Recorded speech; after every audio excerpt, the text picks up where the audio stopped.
Our Dances with Kobold, and tonight we are playing The Red Hand of Doom! Electric Boogaloo.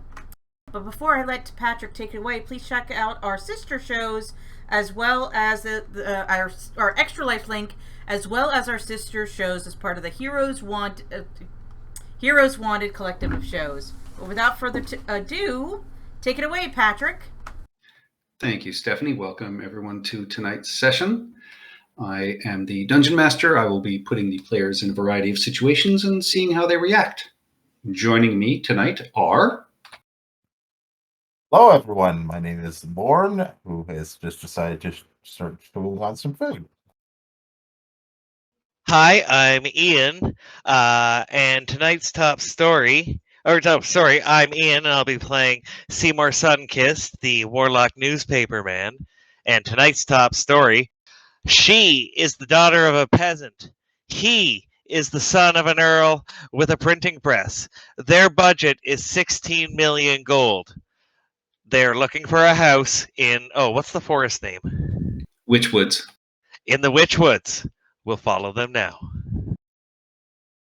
Hi, everyone. I'm Tara. I shall be playing Chirrup, the Kenku Bard of the College of Whispers.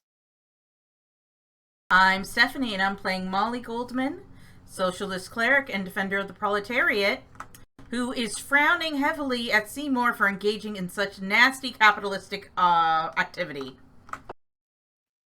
And I am Brendan, and I'll be playing Julius, the Vidalcan wizard who is wondering when Seymour Sunkist's father acquired a printing press. Quiet you. And last session, our party got lost in the Witchwood amongst all of the game trails and logging paths, and at night interrupted what appeared to be a ritual amongst the henges. And so you face down Garthok, the Thunderboar, and his acolytes.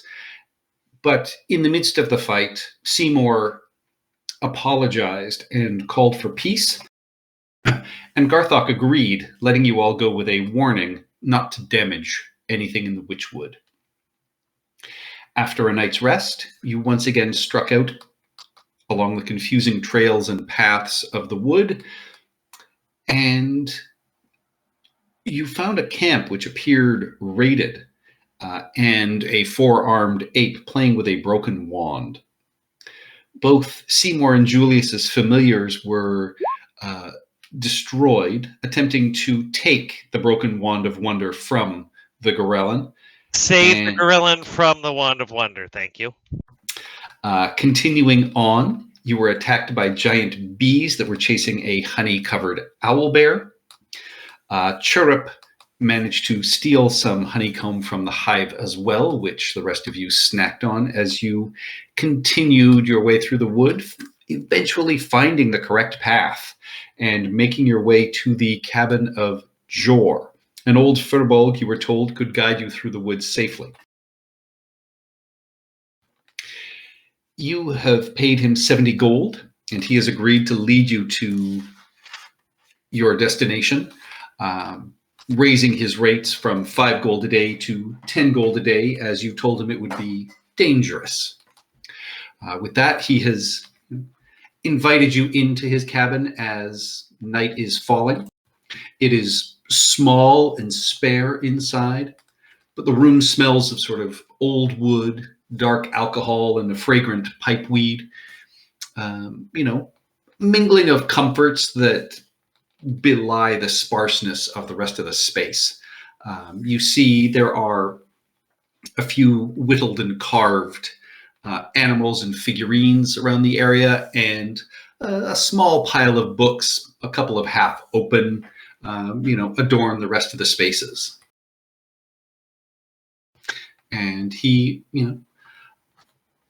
offers you a simple meal of, sort of grilled fish and spit roasted pheasant and other game bird that he has hunted, and just sort of looks around and says, "There's no real room at the table. We can eat outside, or everyone can sit on the floor."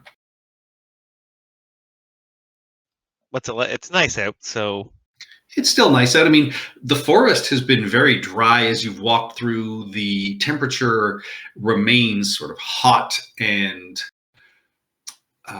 unseasonable as this, summer has moved into. You're into Kythorn now, so it is high summer. yep. Well, let's go outside. Think Seymour can light a fire. He should at least be able to do that. Yeah, Chirrup will head out. All right. That sounds like a very interesting and reasonable idea. He And I'll start grabs the fire, an yeah. old fur sort of blanket and spreads it out.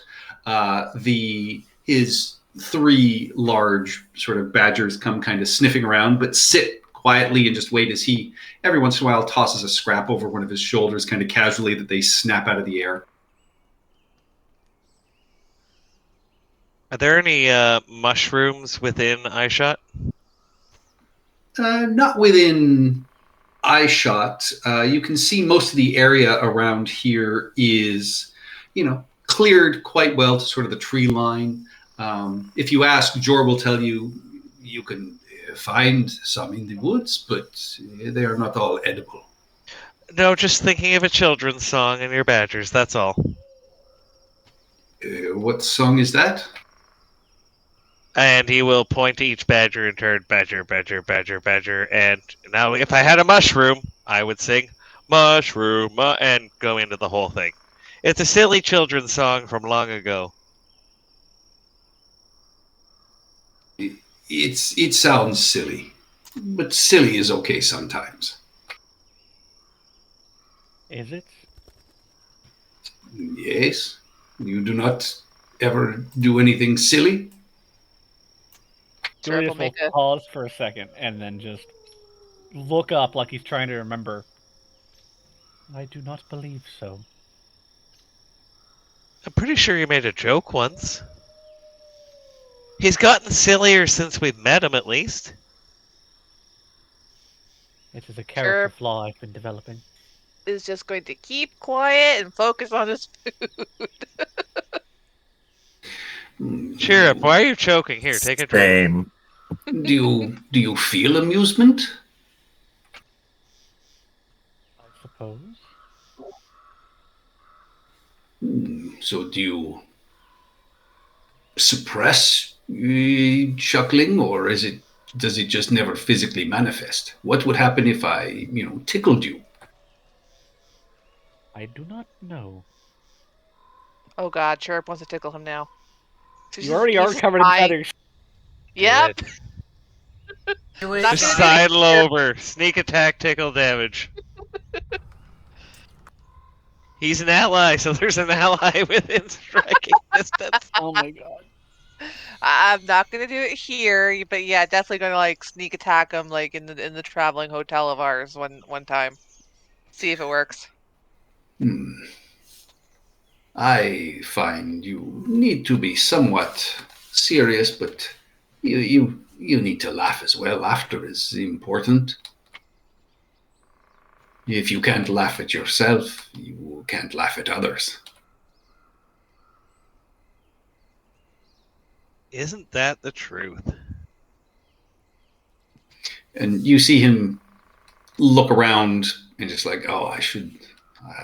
Jordan needs to write that down. He always forgets. Anyway, why are you in the woods? We're not.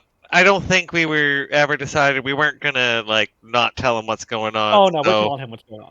Yeah, we tell him what's going on. And with a couple of handy diagrams from some newspapers Seymour's holding.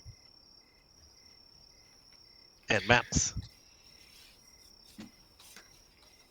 Yeah, he looks and he's interested and he just says, well, you said you were here because of goblins, and yes, the wood is full of them right now. They are fast and good woodsmen, though.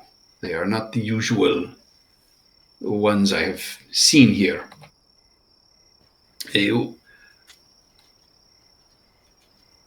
Have they been doing anything like good woodsmen, but have they been doing anything bad in the wood? And I'll explain our interaction with. I'm sorry, I'm forgetting the name. The storm boar, Garthok. Garthok. No, they seem to be mapping the things, I think. So scouts. That's probably the word. I have seen the warg riders and troublemakers all over, especially along the Donway.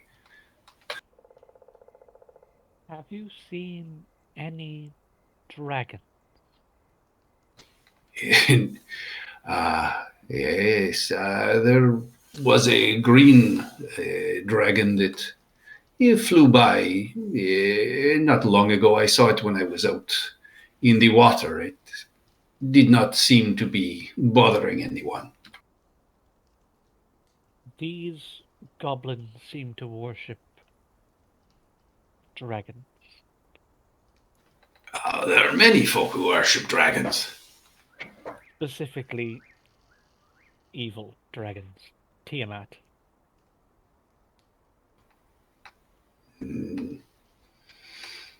I don't know much about that, but I mean, there are worshippers of all kinds of things.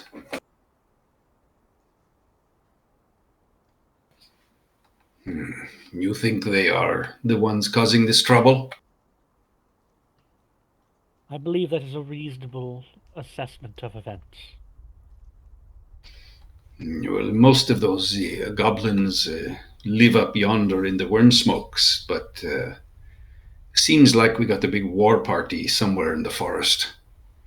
I mean, maybe they come down Old Forest Road, or maybe they come by Skull Gorge. My money's on the Skull Gorge.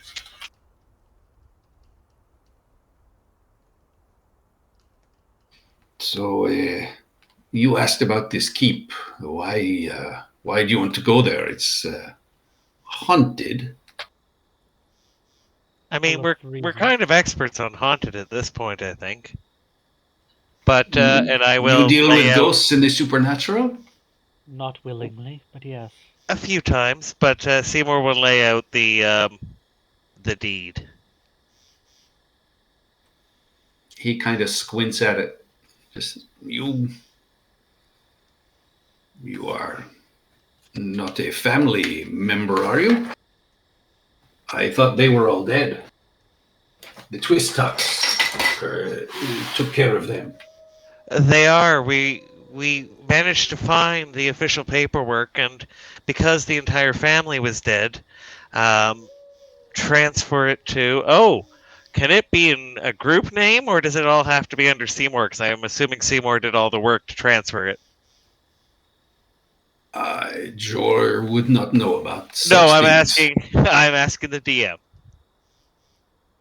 Because we did transfer it, correct? We did that. We talked about that before we came, but I don't think we ever talked about the name on it. So Yeah, you talked about a group name. You've never come up with a party name, though.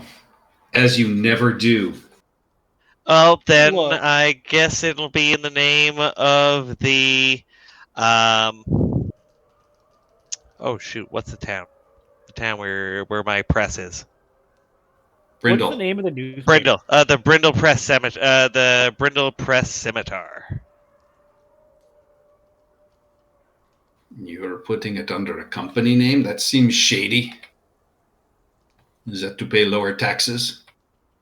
That's for a number of reasons, and liability as well. But yeah, at least it's not a numbered corporation in Baldur's Gate. Oh, baby's awake. Be right back. Somebody take over for Seymour. We would also like to ensure the keep is not being used as a stronghold for the goblins. It is not unlikely that a group like that would seek a fortified area to make camp. It's not a bad idea if you don't care about ghosts.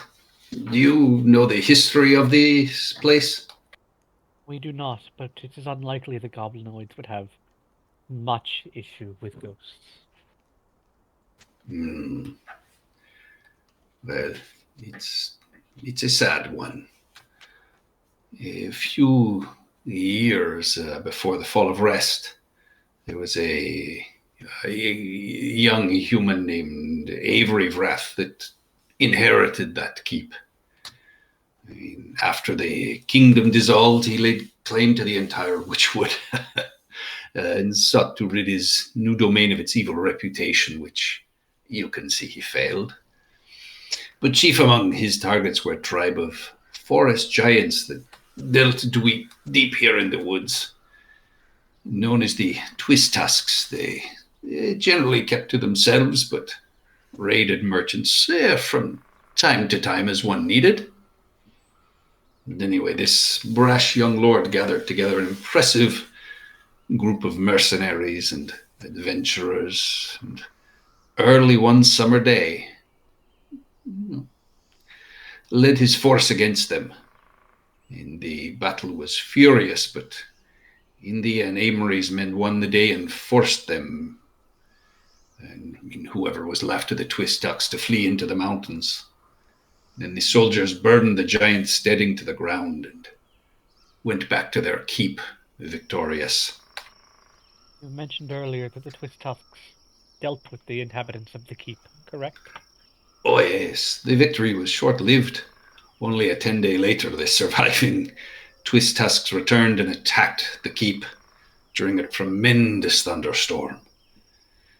The giants bombarded the keep all night, along with hurled boulders and massive poisoned arrows.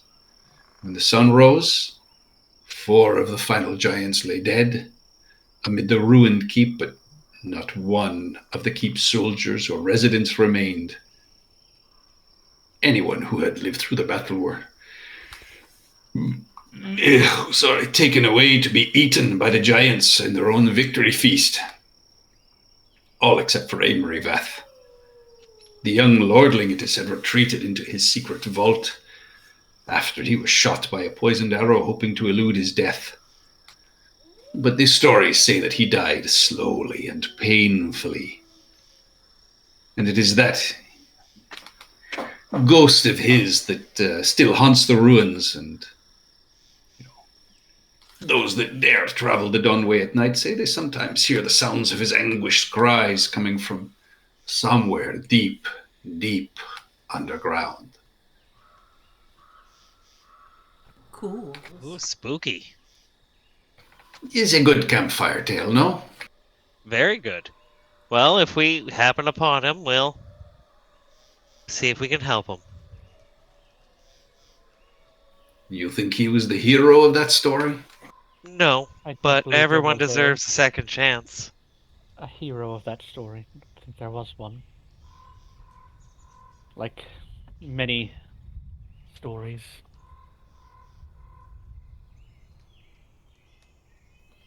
He is fair. Well, he is about 3 hours to the road and maybe 6.5 to the keep if you can make good speed. You good walkers. Yeah, I think we're getting there. Max has been having us march. I think we're getting the hang of it. All right. Well, we will leave in the morning if that works. Yep. Yeah. Yeah, yes. All right. I am going to go do some writing, and I will, I will see you in the morning.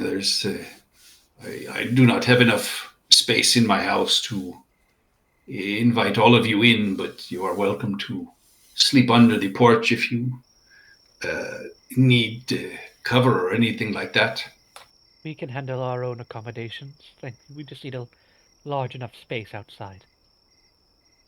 Well, he, gestures to the whole front yard area and just says, "You may set up here."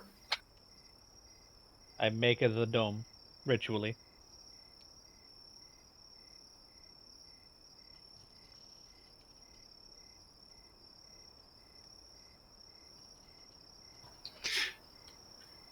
he watches, kind of impressed.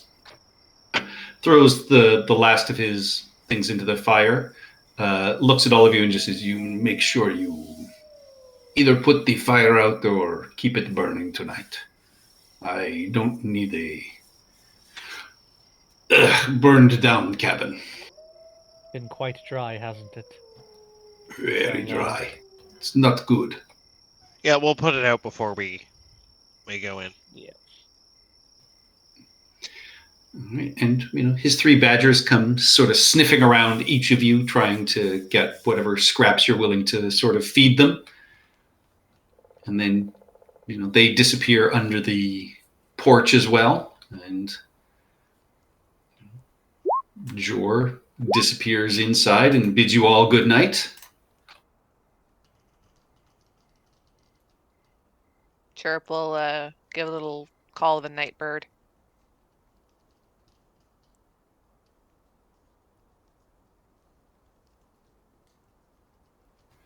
So, the sun is down at this point. Is there anything else any of you wish to do on this night?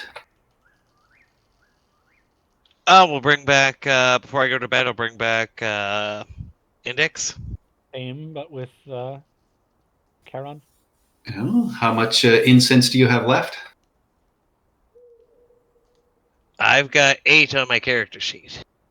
I will pay you 10 gold for one of them. I have 6 on my character sheet. Yeah. Keep that list handy. Oh, I'm Hey, keeping it's track. full of them. 'Cause A lot.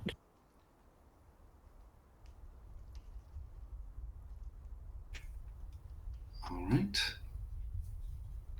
With that, yeah, the night is yours. You spend your hour casting your rituals to bring back your familiars.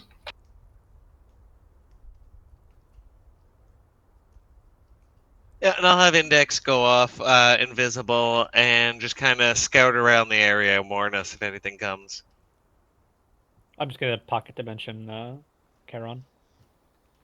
All right.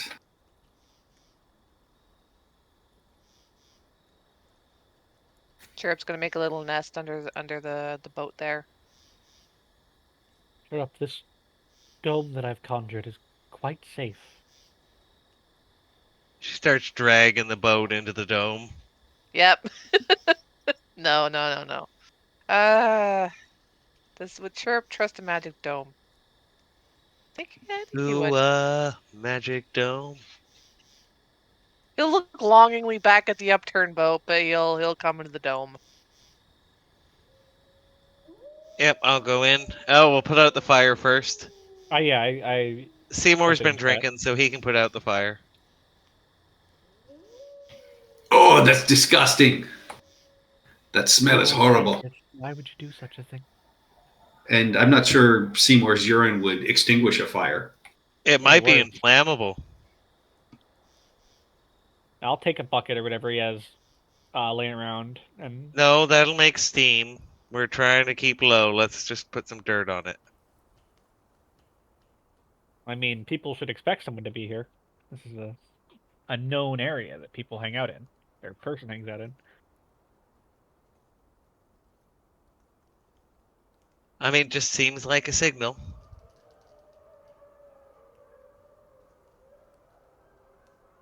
Right, we cover it in dirt, and then we add water to make sure there's no smolders or embers hiding in the bottom.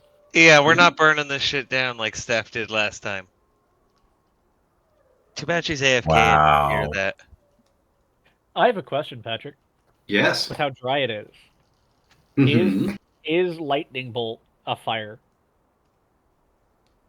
Lightning bolt isn't necessarily a fire unless you specifically targeted a tree or something like that. It's not going to ignite it specifically. But you would think like magical lightning, maybe not, but natural lightning might be more of a threat. But you haven't seen many signs of that kind of storms. Okay. I just want to make sure I don't start a fire next time we're in a fight. I can't target objects. You also don't cause fire damage. I mean, force fire. Enough Very of one makes the other.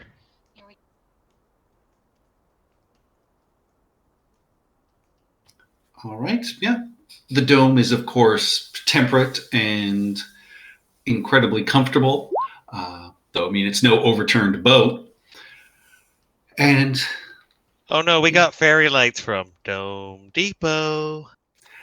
you have, you sleep, you get a solid rest until very early in the morning, probably, 4 a.m. or so.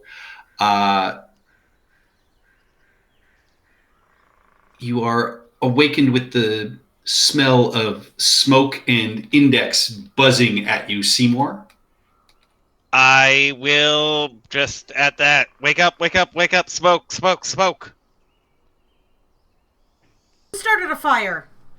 We put it out, right? Mm-hmm. You did. You see, it is not the fire pit that is actually burning.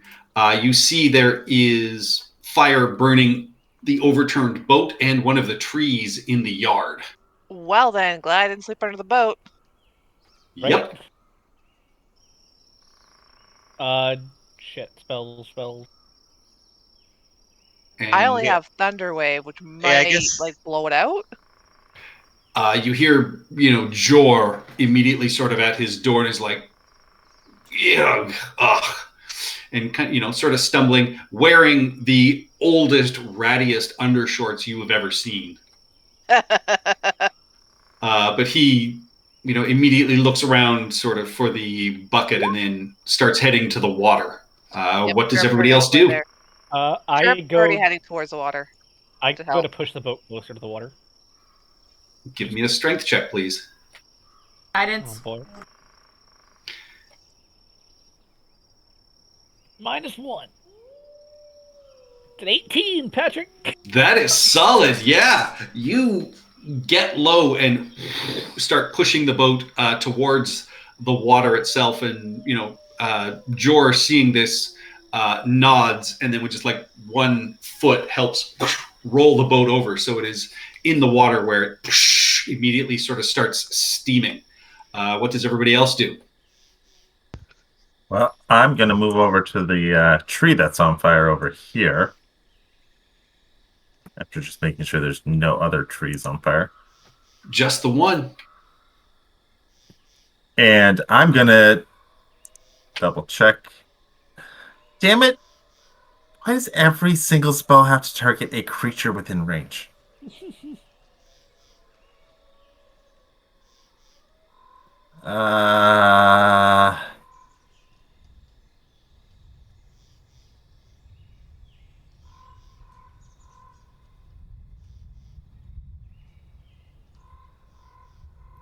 Okay, none of the spells I have actually help me with that. Okay, so how the fire itself, it looks pretty big. How is it situated on the tree? Is it engulfing the tree? Is it? It is starting to engulf the tree. It looks like it started at the center of the tree and is burning upwards and downwards fairly quickly. Okay, I am going to. And there are sparks that are starting to sort of fly off to the surrounding trees and roof as well. Okay, I am going to act like a kid, turn around, and dig like a dog, throwing as much dirt at the tree as possible to try and stem its advance. All right. What about Molly and Seymour? Oh, so it's burning down the tree? Yes. I literally have nothing, and all of my items on my a bunch of the items I'm carrying are extremely flammable. I think I gotta pee on it again. That's all I can do.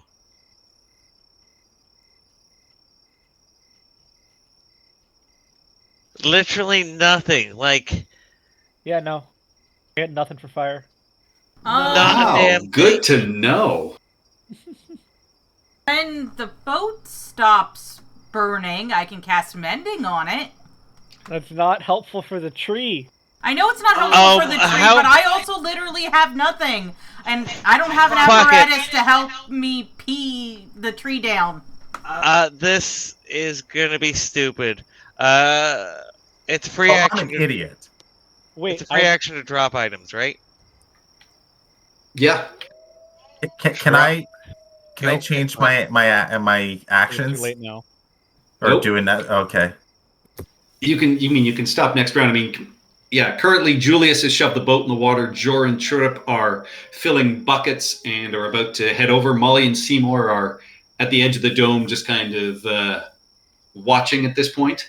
It hasn't reached the base of the tree yet, right? It has not, but sparks are starting to fly off to the surrounding trees and the roof of Jor's cabin. Can Julius suggest something to Seymour? Like, can Julius point something out? Yeah. Seymour, index. Index could Index can fly, and it can stamp the And fire he's- out. And he's immune to fire. and he can carry buckets while flying. His Yes! strength is still minus.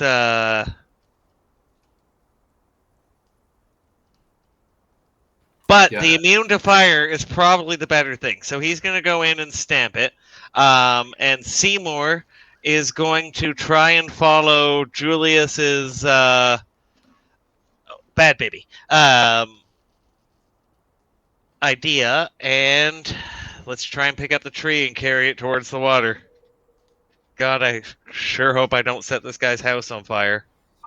All right, so you're going to try. Yeah, Chirrup and Jor throw water on it. It douses it a fair bit. You're going to try and uproot the tree and drag it to the lake? Or make it easier for them to get water on it, like bring it down close to like the path or these dirt areas, not the dry grass.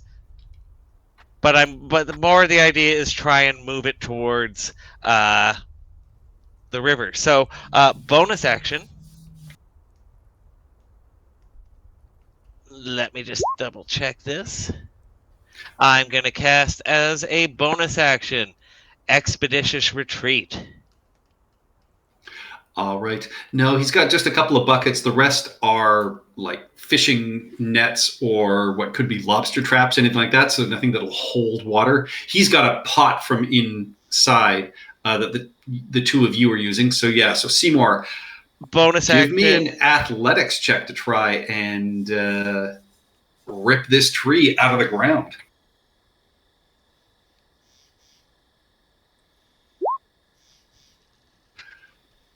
Yeah, you heft this still burning and smoking tree out of the ground.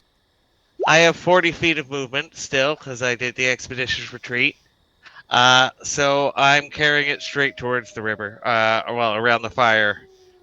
All right. Yeah, you take 2 fire damage, but you do manage to drag it, and lift it after you rip it out Basically and put there. it in. Into the mud. At least the river, it's on or above the riverbank now. Oh yeah, I would say that will be enough to douse it. And Seymour, you notice as you are over there that in the hull of the boat and in the sort of center of this tree are 2 very charred arrows. I will rip it out of the tree and throw it back towards the party in between everyone and say, look. Popping Charon out of Pocket Dimension and having it fly up to look. Oh, and send Index Invisible off to look for them as well. All right, you two can both give me perception checks. Jor will look down at what's left of the arrow shafts and just say, "These goblins." I believe that is a good assessment of events.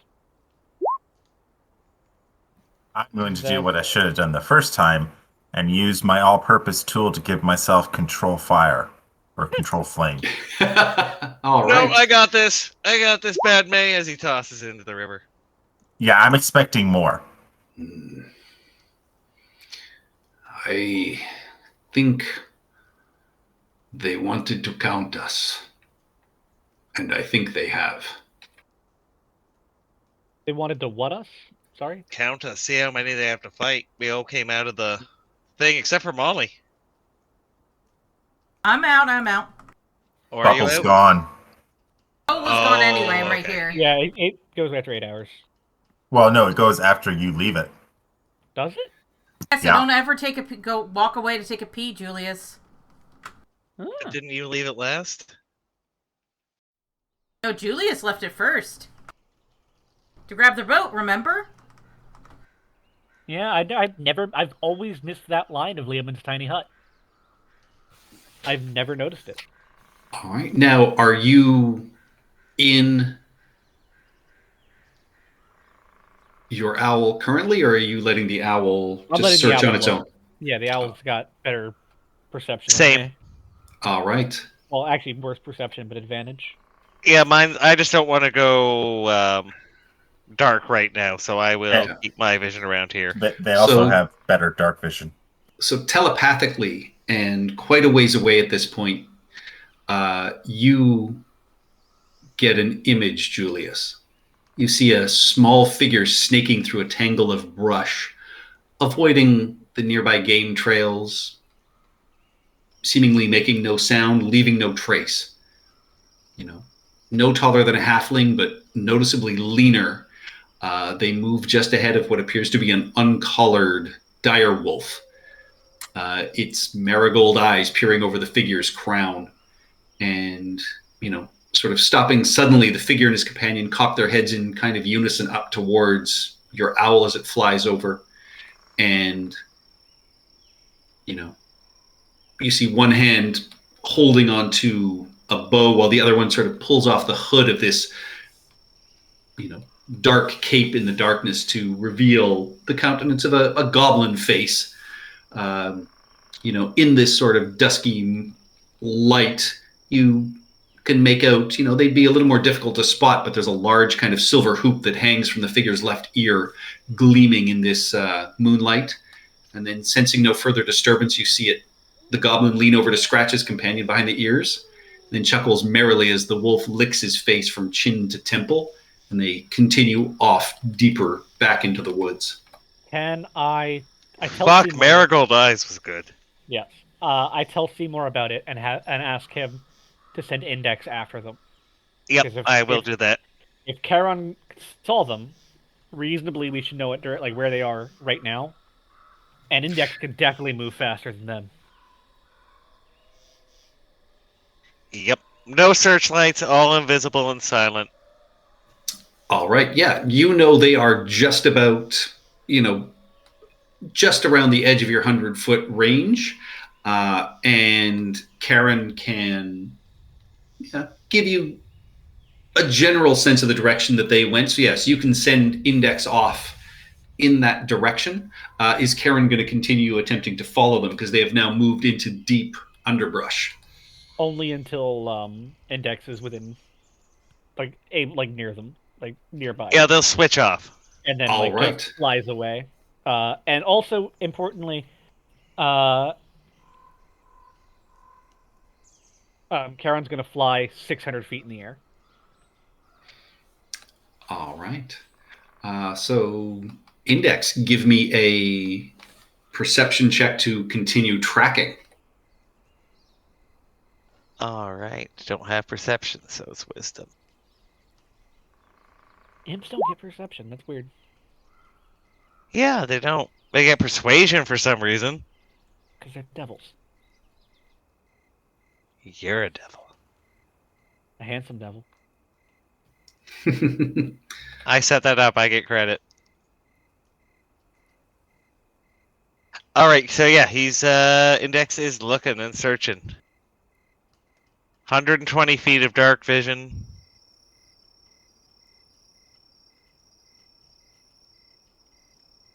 .60 fly speed, I believe, if he's in Raven form.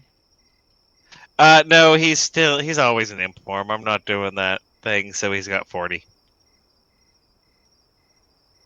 I mean, Index 40 doesn't really transform much. 40 fly speed is better than trying to move through the Yeah. underbrush. I would Yeah, think. you are able to continue tracking for about another, few minutes as this goblin is moving surprisingly quietly and incredibly nimbly through these sort of darkened woods. And how close does Index want to get? Well, they're down in the bracken, so like Index sees the trees moving but doesn't quite see them, or just sees flashes of the two of them, kind of thing. If he's a little bit above. If you're staying, No, not if high you're above. I'm probably like 10 feet up. I will do the stealth check. All right, yeah. Give me a stealth check.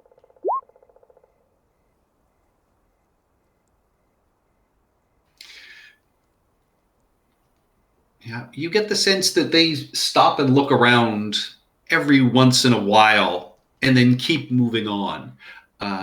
They don't necessarily feel like they're not being followed somehow. You understand, but they are unable Wary. to have. Yeah, they're definitely wary.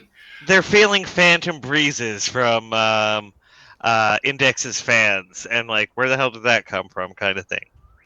Yeah. All right, and give me one more perception check as they move into a very deep, dark sort of thicket, and there's a sound of sort of rushing water and things like that Dark that vision. cover a little bit more of their abilities. Ooh, but definitely I have dark vision, so darkness shouldn't matter. Darkness doesn't matter, but yeah, you don't have disadvantage.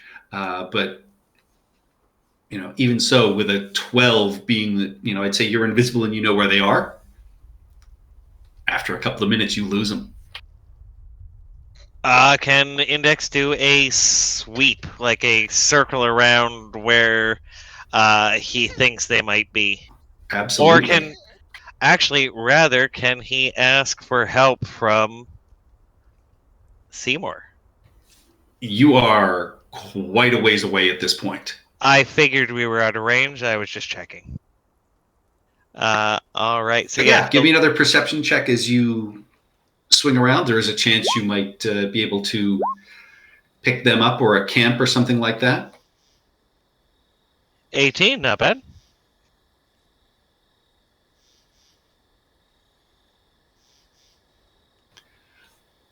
And yeah, off in the distance, quite a ways away, you pick up a little bit of black smoke rising in the air, and just kind of faintly hear a goblinoid sort of language. But that's off in the distance, not where these guys are.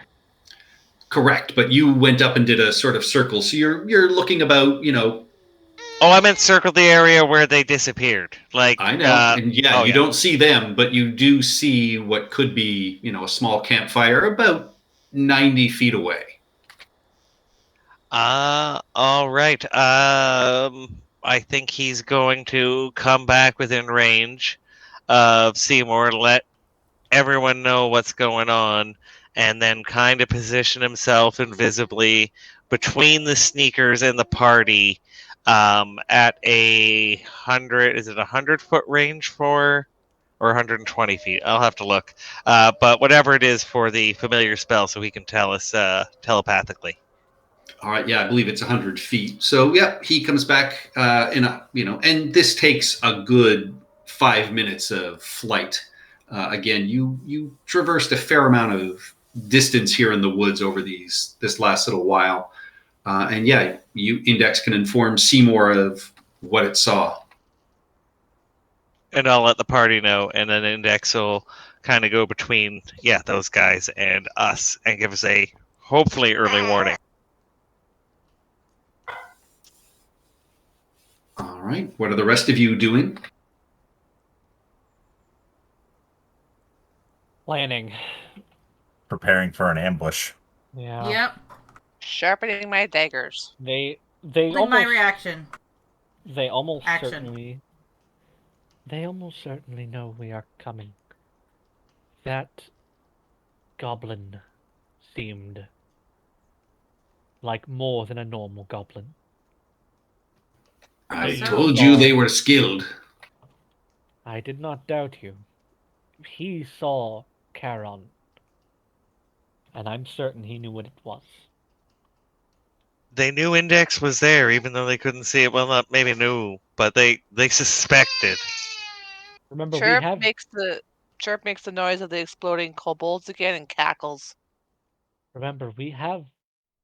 had some interaction with this group, assuming it is related to Azarkul. They may know of us. So what? We try and talk? I don't think it's going to work. I don't think that is the correct solution, no. Just that Do we should be cautious. leave? We can't leave. Well, if we can put your dome up, we can move somewhere else in the woods and leave them nothing to come to if they come back tonight.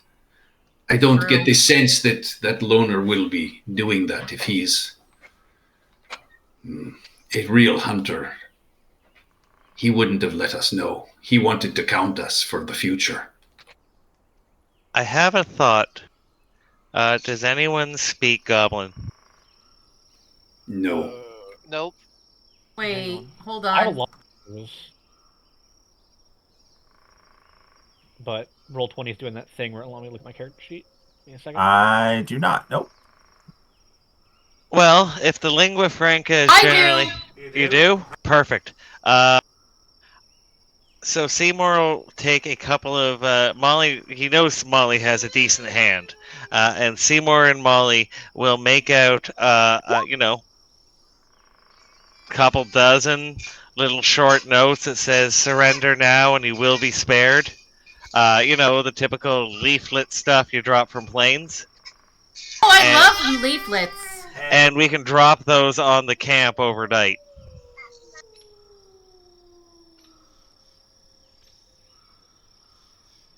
No? Bad idea? Oh, so meaning like intimidate them with. Would they be able to read it though? I'm like, okay, just they can speak it. They're doesn't mean writing they it, can read yeah, in theory. Oh, well, we hope they will, but it's like, just dropping, leaflets on the Germans that say surrender. You're messing with them. That's interesting. They Yeah, just... Chirp. Yes. Chirp's not against it. That sounds cool. Little Psychological propaganda warfare. victory, maybe?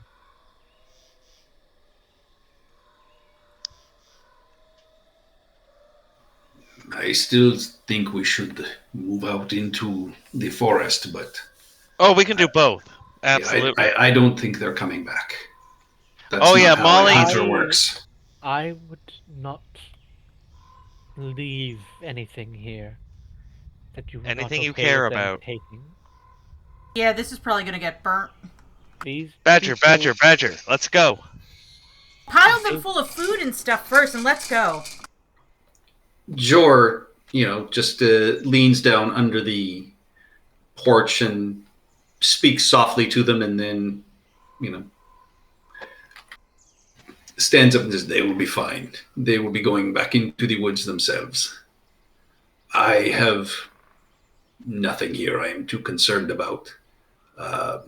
Though he does go back into the hut, and he comes out with a small chest at one point, and you see him throw it into the water underneath his broken little pier. And he just says, "Yeah, my poetry is safe now." Would you say it's a little wet? No, that will be dry. But you see he now has this big curved knife in a sheath strapped to his thigh. And, he has his bow and, just as well. I need to finish a night's rest. I don't know about the rest of you.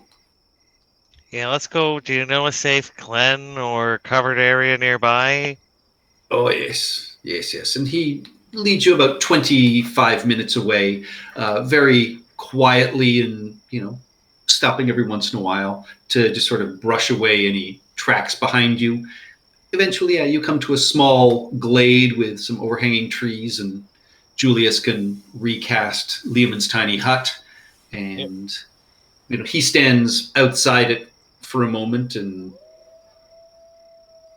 He'd actually be inside it when I cast it.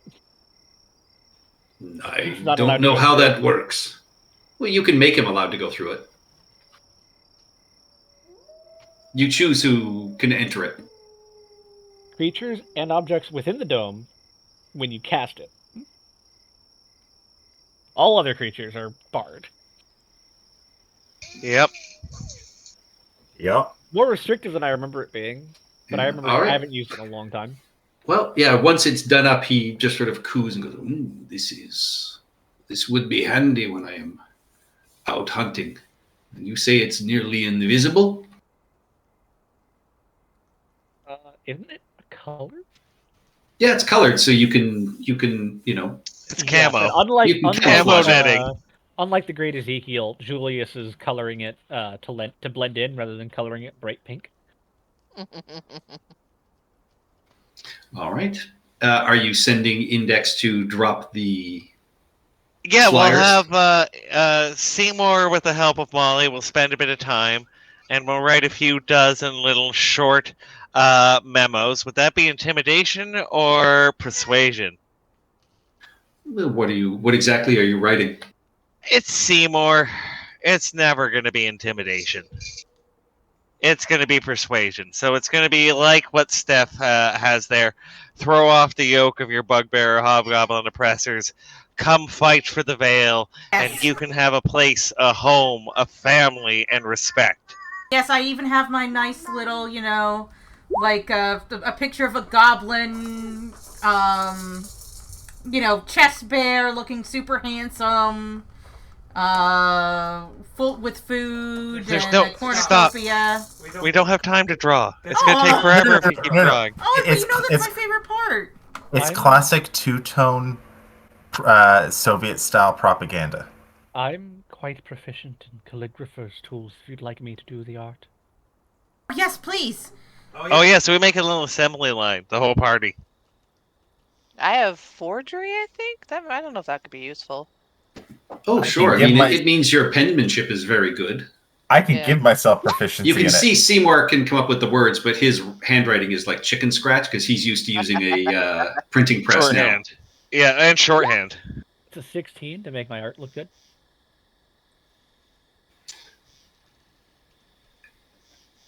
Yeah, between Chirrup's I can help. excellent script and Molly's design and Seymour's words, you come up with some, very charming little flyers. It takes you a couple of minutes to do each one, probably, 8 to 10 minutes to do each one nicely. How many are you planning on making? 8 to 10 minutes. Ooh, so... Spend an hour on it. Yeah, that's only like 6, though. 6 to 7. Yeah, we can still drop them near the fire, and Index is invisible, so we can drop them close. Ooh, actually, we can just put them in people's, right next to people. Well, we don't know if there's going to be. Are we not leaving them? I thought we're flying them back to the hut for when they inevitably. attack. Oh, my intention was we drop them on that fire before they're preparing to fight. Because there's a fire where it seems they might be gathering. We just seen a fire in the distance. That's all we know. If you drop them in a fire, it will burn them. Near the fire, Julius. You said in. Julius. Not That's at everything least is he said literal. On. I heard you say on. Around. See, this is why you need a good editor. Seymour Sunkissed, do you know why I am like a kleptomaniac? I am trying to finish my rest. Why are you like a kleptomaniac? Because I always take things literally. I look at him dead in the eyes. I go back to work. I see That was why good. your people don't laugh. I will make a note at the first actual told joke of Julius in my notebook, though. All right. Index can fly with these notices. The rest of you can finish your long night's rest. You get a full night's rest. And as Index approaches this camp, you can see a small fire burns down to embers. A rat hangs on a spit, kind of roasting and dripping fat into it, which emanates sort of this acrid black smoke. A circle of what appear to be piles of furs lie on the ground around it. And in this, dark light, you see a circle of what appears to be crude runes carved into the dirt surrounding this small camp. Oh, so like an alarm spell or an explosive rune spell kind of thing? I'm not sure Index would know. He's a devil. Technically. I don't know. What do you want me to roll to? Because I'm not taking control. I'm sleeping right now. So it's 100% Index. I think Index would see the runes. If he saw the runes, he would not go in them. And if he can't take the pamphlets directly to the people sleeping within the runes, he will scatter them evenly outside, maybe put a little rock on them to hold them down from the wind. And if it is a trap, maybe the trap maker will come and find the propaganda. All right.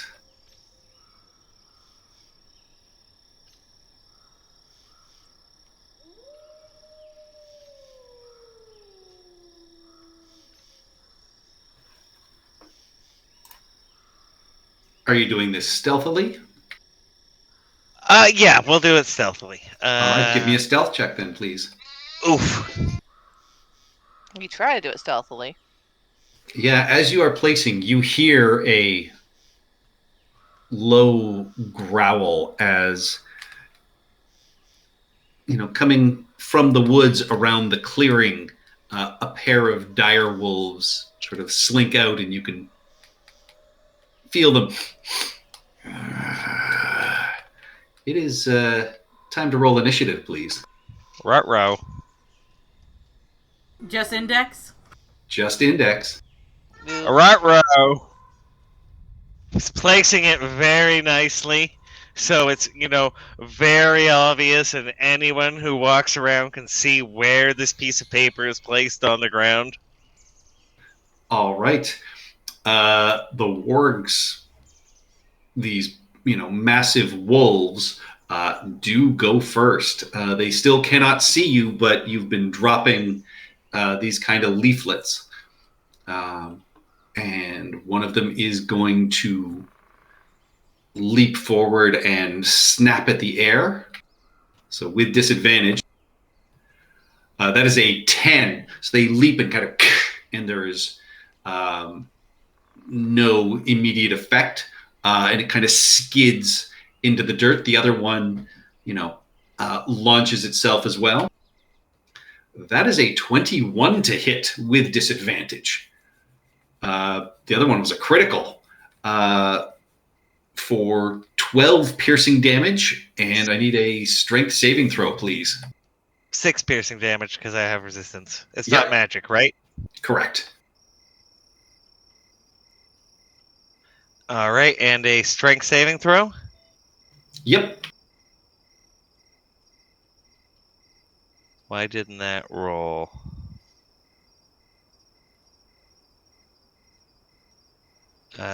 There it goes. Wow. Oh, yes. Yeah. So you are, it grabs you and kind of shakes you and sort of tosses you, and you skid along the ground and are knocked prone in this sort of dry dirt going through where these runes are written on the ground. seemingly has no effect. What does Index do? Still invisible. Yep. Prone has an effect on flying creatures still, right? Still half your movement to get up. Yeah, so I'll fly 20 feet in the air. All right. They will both get opportunity attacks at disadvantage. That is a 10 and an 8. So they both leap up and snap. But Index is able to get up and away. Is anyone else coming out from the bundled furs around the fire? Oh, yeah. You start to see movement in all of the furs. I'm going to let the rest of the papers flutter as best Index can without hitting the fire and then speed off. All right. Roll me a perception check. Still don't have perception. Oh, that's correct. Yeah, no opportunity attacks. You manage to see at least 5 bodies come out of the fur as Index takes off and flies away. Yeah, and I try and drop them around the fire so that they can find them. All right. You see one of them, bend over to pick one up as you fly off as well. All right, not a bad night's work. Well, Seymour's still asleep, so everything good. Yeah. So morning comes. Index tells you what happened. You find yourselves, in the woods. Sun is up. It is dry. Jor has, packed a small number of sort of, dried fish that he's munching on, and he's collected a couple of berries. And he just says, "Sorry, I don't have a full breakfast as we left so quickly." Well, I think we all brought supplies, so we should be good. Do we need to go back to your cabin? Do you have any supplies hidden around? Nothing I can't hunt here or get for myself. All right. Well, let me know if you don't. I still have some extra rations, so I'm happy to share. I don't like city food. Looking at his beef jerky. I wouldn't call it city food. All right. With that, he leads you down some of the game and hunting paths. And, every once in a while you see him stop and groan or moan and sigh as he breaks off these spider webs that appear to be through the trees. And he just says, the spider folk are back. I'll have to deal with them soon too. Pain in the ass. Spider folk. Are they like half spider or? Half spider, half folk. They're like weird humanoid spiders, but they breathe and have giant spiders like they are sheep. They usually have a cave or something in the area they live in that I have to clear out every once in a while. They get the occasional traveler, and when they have a brood of eggs, they get in the way. It's not fun.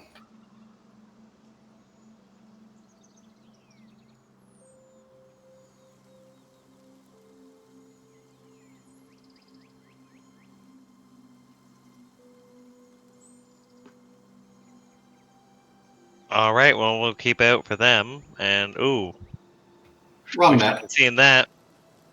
That's a map I don't think I'm even going to use. It was one I put together, but don't really need. That's what you say now. Oh, hey, Max, where have you been?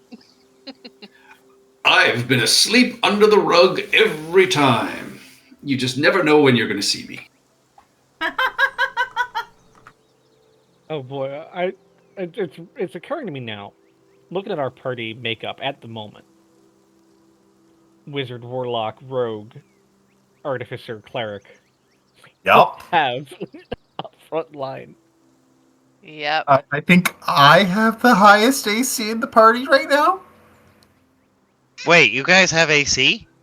Nope. Molly has 17. I have 18. Oh yeah, you have the highest armor.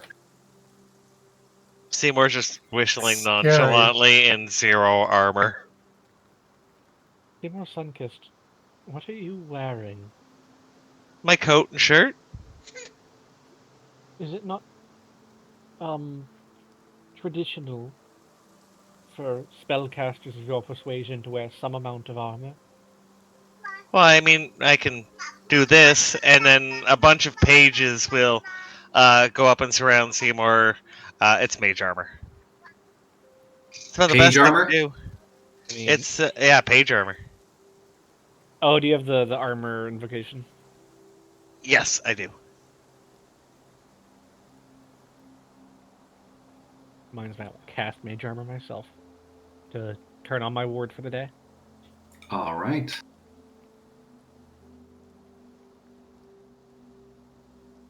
But yeah, let's continue on our. Oh, I see those spider webs. Yeah, and you continue on, through the morning. It takes a couple of hours. You do see a whole bunch of these sort of spider webs, and Jor kind of makes note of the area and just says, let us keep going. We have your money that I need to make good for.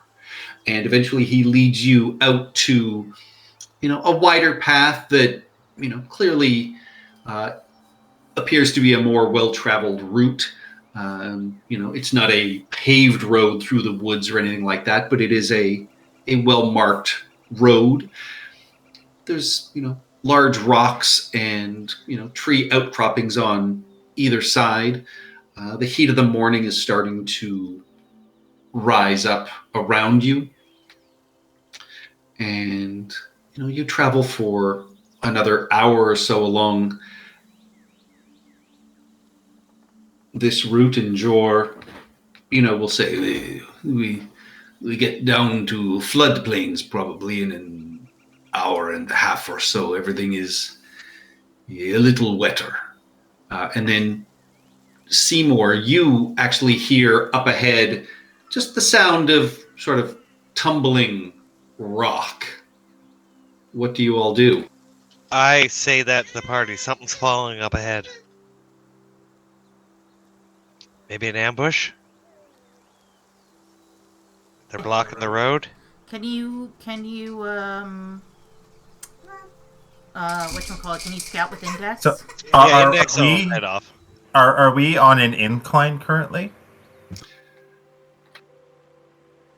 No, it's fairly flat at this point. I mean, the road has raises and falls, but everything appears through the woods to be mostly level at this point.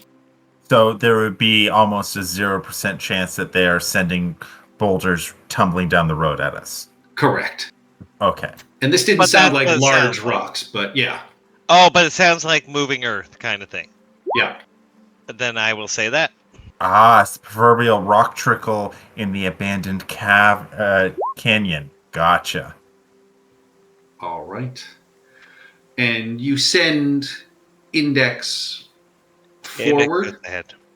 Yeah, and around a curve in the road ahead, you see a pair of goblins riding these large wolves, and the wolves are pushing some fairly large stones in the center of the roadway ahead, and you can see there's a rise in the road. So there's a almost a wall of rock that on an incline of nearly 10 feet, and they're throwing these larger rocks in the one sort of center passageway of the road,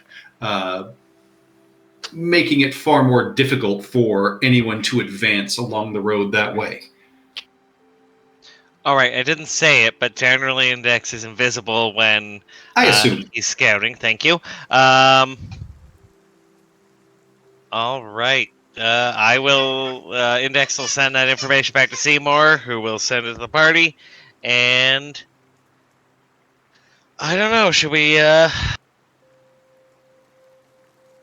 make them a little uncomfortable.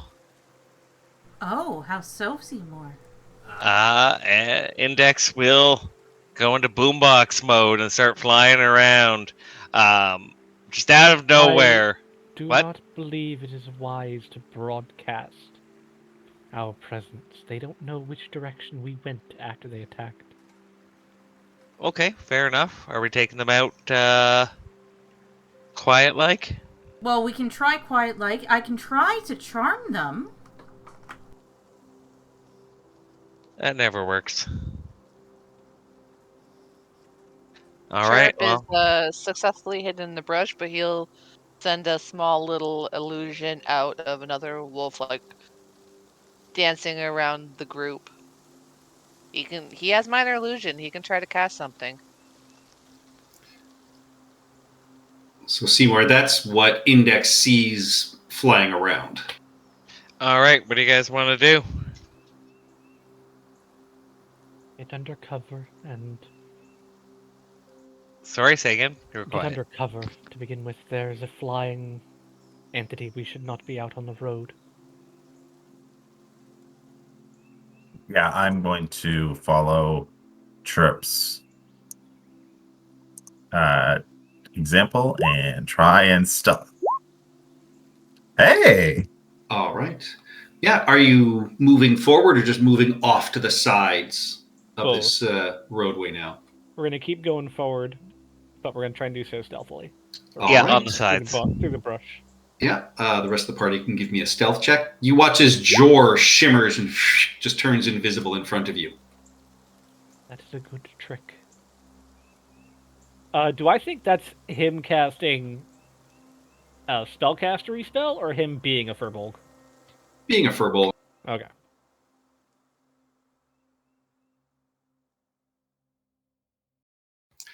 All right. As the group of you move forward,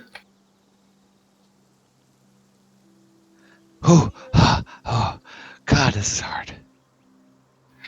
yeah, I will say you all sort of get to a point in the road. There's a large set of rocks in front of you. You can see this rise in the road, and a larger pile of rocks blocking the pathway in front of you, and more of these, goblins and wolves, pushing these rocks down the path, blocking your route.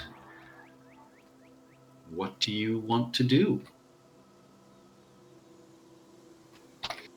And while you can only see two, Index would tell you that he's spotted a couple more of these goblins up above this ridge as well.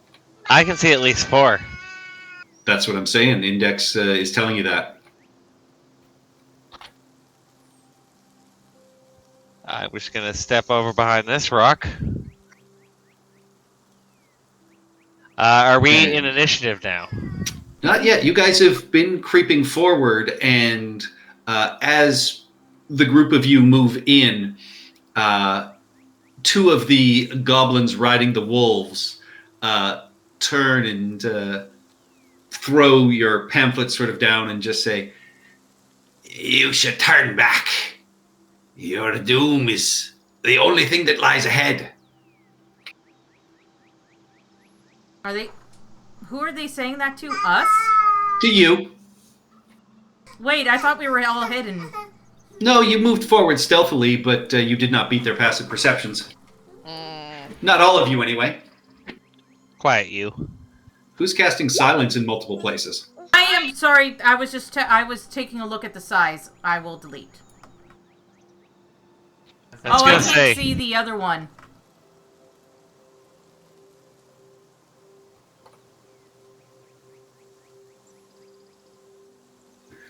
Turn back.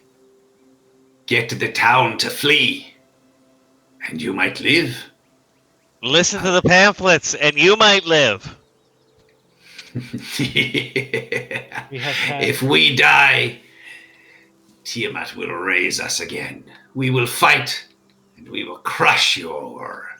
You Settlements. do know in the past she has not done very well for her champions? She tends to use them fairly quickly. And you know it just goes dark. There's no afterlife. Everything just goes dark and you're done. Oh, no. You go to the communist paradise at the end of the rainbow. Tiamat is not going to raise you. You are tools. Just like the You proletariat in a capitalist system. As far as she or Azar Kul are concerned, you are disposable. Can we do a persuasion check on them? Nope. Or is Sheriff's this- casting shatter. Sounds good. Let's time All to roll right, initiative.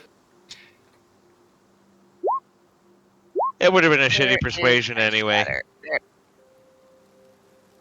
Can I get them? Shoot, they're a little Yeah. bit too far away for me to get them all. Well, if you go off the grid, you'd be able to get them both. Yeah. So if I can, I would like to try and get all of them, but I think you they're a have to little wait bit for your too. turn. Yeah, I'm just, Yep.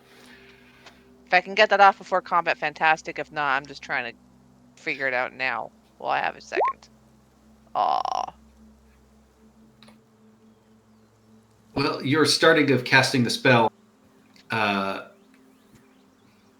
been toying with the idea that if that would happen before everybody else might go, but I mean, rules is written. It just starts initiative. It doesn't actually have the spell go off. Okay. We can try it for this one. So yes, I will say your spell goes off.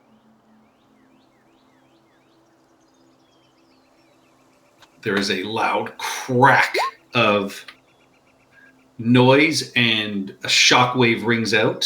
So these guys need to roll initiative, and then is it a dex save? Constitution. Constitution. I will also need that from Index, who is currently up there in the center of that shatter spell too. Sorry.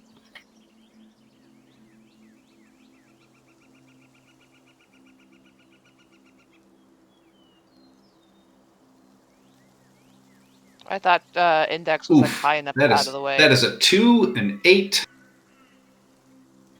a 15, and a 4. So 15 damage. All right. And yeah, again, I'm sorry, Seymour. I thought Index was like high enough up he wouldn't be in the range of the spell. I assume he would. I wasn't being serious. Oh, okay. I'm not that mean. I've killed your familiars enough so far. All right, big bada boom.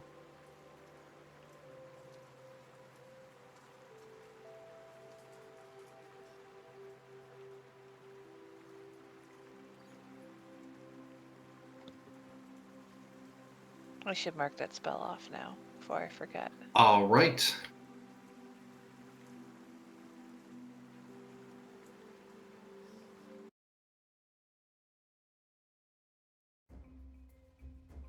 And with that, we are in combat.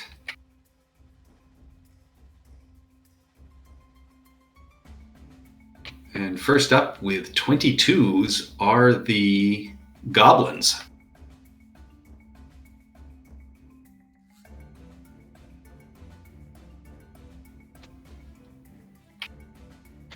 And they pull out their bows.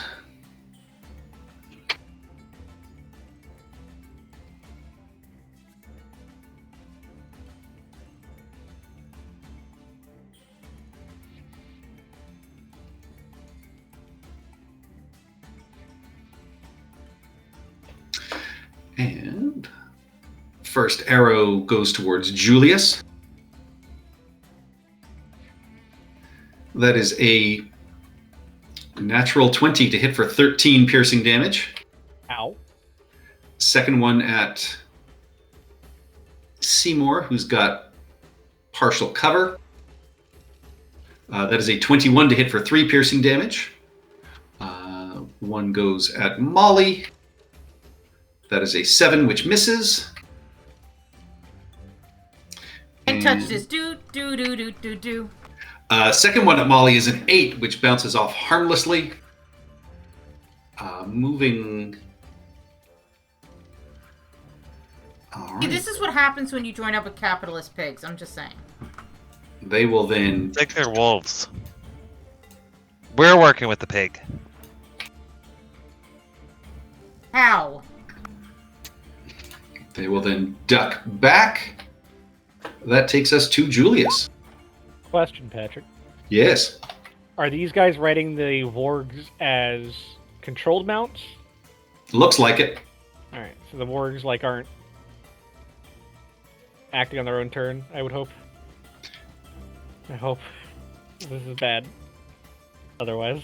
I can't... Can I see this one? Is he, You can see the one. He's got partial cover behind the rock, but he is still in the line of sight over this ridge. Roll20 is fighting me. But I would like to cast...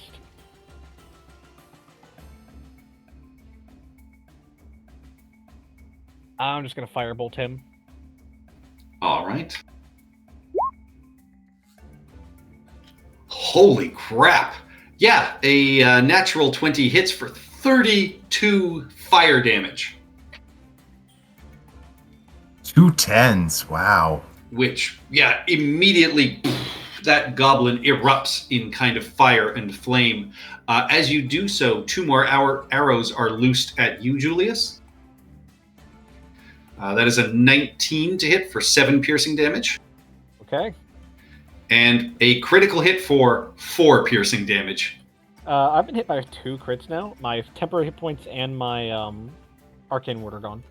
Yeah, both of those damage rolls were ones on that critical. Wow, brutal. All right, movement, Julius, and bonus action. Bonus action. I'm gonna tell Charon to stay out of line of sight if possible, and help action. And then I'm gonna duck behind the same rock as Seymour. All right. That takes us to Molly. You also know your temporary hit points are 10 now, right? Oh, cool. Then I have 2 more hit points, even though they're not currently linked to my bar, apparently. Yeah, I had that last night. I'm at exactly Don't know what max roll hit 20 was points. doing. I ate 2 crits and another hit, and I'm currently at max hit points. All right. You're welcome. Takes us to Molly. I'm going to move up 5, 10, 15, 20.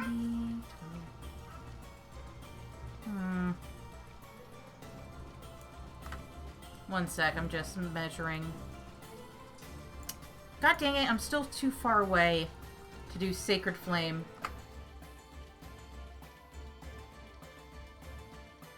I'll hold my action until a bad guy gets within range, because the only thing I can see is that one wolf. All right. That takes us to Index. Index Yeah. can currently see all of them. There are, 2 to the left and 2 to the right. But the only one that Seymour can realistically shoot is this one, correct? Yes. Yeah, so that's the one that Index will, well invisible, help action, All right. and then back off.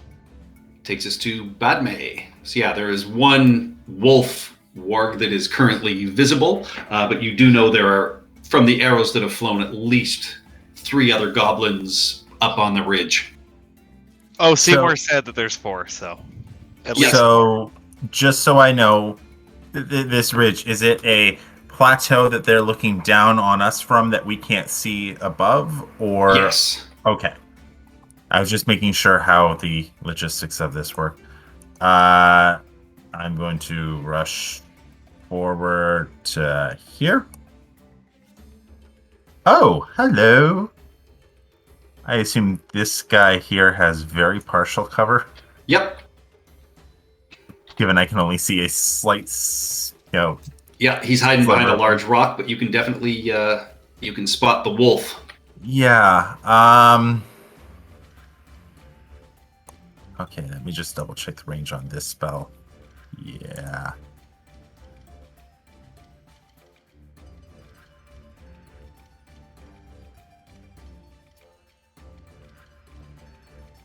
All right.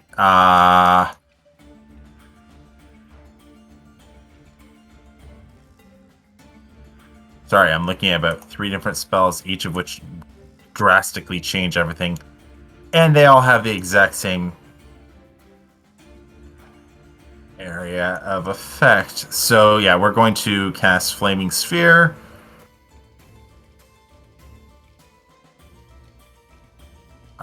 It has to drop 60 feet away from me.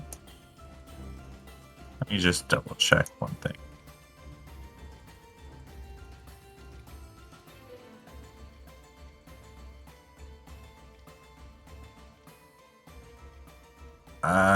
Good. It doesn't have to be within a certain range of me after I cast it. So yeah, there, and then You should be able to control it now. yeah, I noticed that now. Cool. Cool.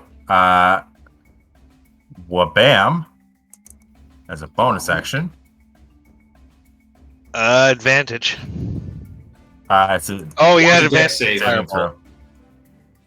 Oh, that That is a 13, which fails. Yeah, that is enough to kill this wolf as it just erupts in fire and kind of howls in agony. And this is going to sound really stupid, but just for intimidation factor, I'm going to turn it on the fire. All right. Seymour, you are currently partially hidden behind this rock. You're up. Sorry to interrupt. It's actually me. All 20 Oh, minutes. you're not in the turn order. All right. Yep. All right. That Yeah, takes us to Chirrup. I rolled it. I didn't get the error message that, hey, you don't have your token selective. And I saw there was a 10.17 in the initiative that's suddenly gone right now. Yeah, no, I Weird. remember you being in there. Yeah. So apologies for that. Nope, I was that's like, all "It's good. My turn. My turn's coming up soon." And all of a sudden it's like, my name's not even on the initiative anymore. It's like, what? No fair. My turn's first. Teasing. It could have been as simple as Patrick might have accidentally misclicked and the delete button, and it just went bye-bye. The weirdest thing is like, I didn't even see my name. I just saw my initiative number. Like, I didn't see my name. I didn't see my little profile picture in the turn order. I just saw my initiative number. So I'm like, okay, it's just being funky with the display. And then just poof, it's gone. But anyways, I don't see anybody from where I am. So I am going to scamper. Okay, that's not going to go 30 feet. So I'm just going to scamper up next to Badme here. I will ready my action to... I forget. Can I prepare like ready action spells? No, right? Yes, you can ready action a spell. Oh, excuse me. Perfect. Yeah, let's drop another shatter on any hostiles that come into range. All right. That takes us to Seymour. I can't see any of them. And I am definitely not running up to go fight them because I can't see this guy, right? It's only because index. It's only because of index. Yeah, okay. So I'm going to stick my head out and...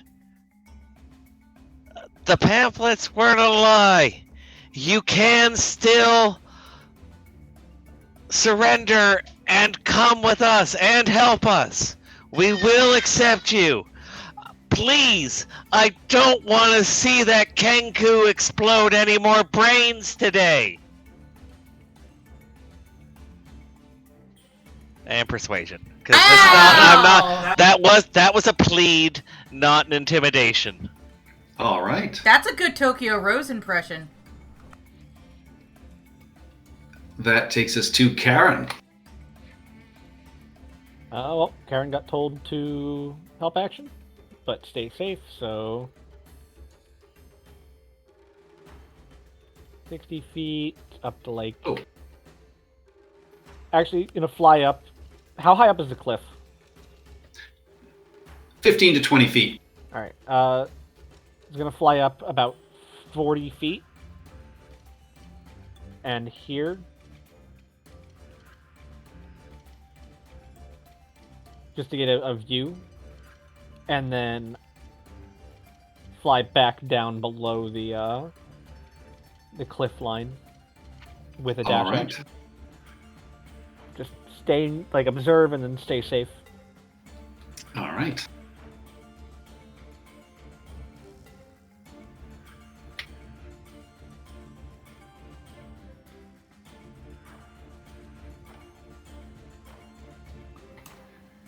You see a goblin come to the edge of the cliff and sort of cock its head, and as that happens, the held actions go off.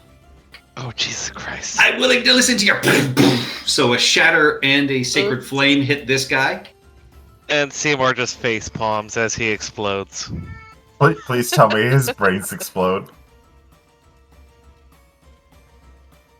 Well, All right, so sacred I flame said goes off hostile. first. I said hostile. Would I know if he's hostile or not? Oh, you did? Yeah! Unsure. I mean, at this point, you would, I assume, still consider him hostile. You just saw him come into view. Molly, your sacred flame goes off, though, because yours was just keyed on bad guy.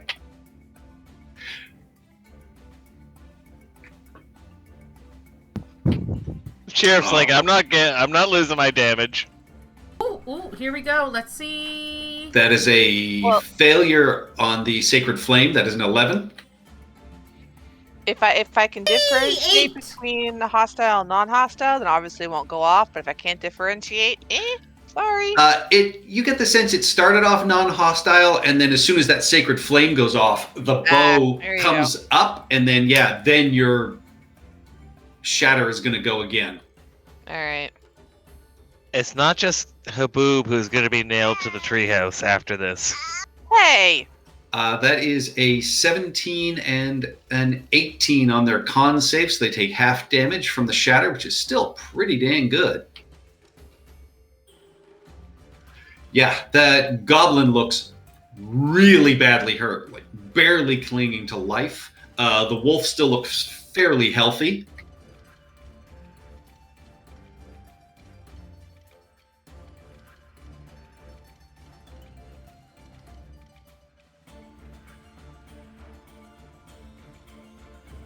They are going to fire one arrow at Chirrup and one at Molly.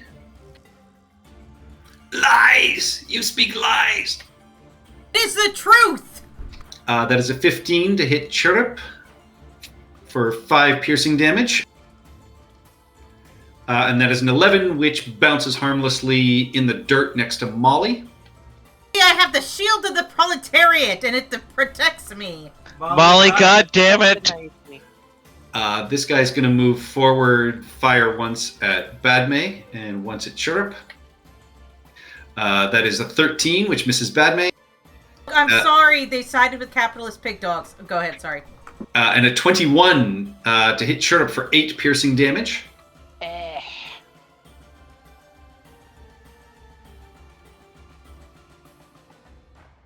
This guy moves down to the edge here. That'll be one at Badme and one at Molly. That is a 22 to hit Badme for 4 piercing damage.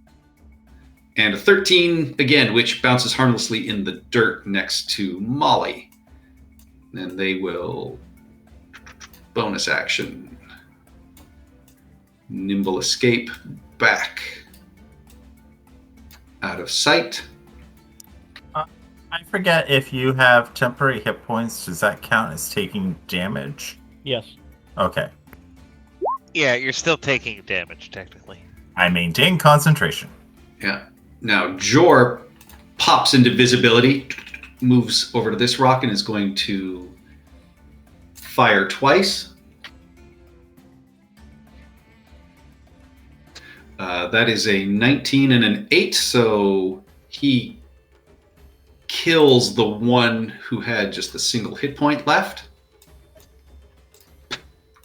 Oh, the brains.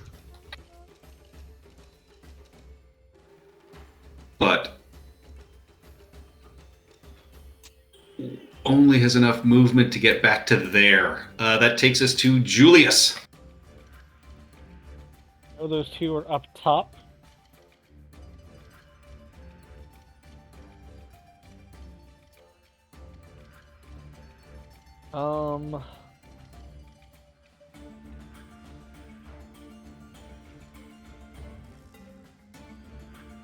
Yes. Julius is going to move. If I were here, would I be able to see over the cliff? Like, that's the top of the cliff, right? Yeah, that's the top of the cliff. Yeah, of course you would. All right. I'd like to be there. Oh, I need to figure out how much movement I have first. Oh, I thought you were just teleporting.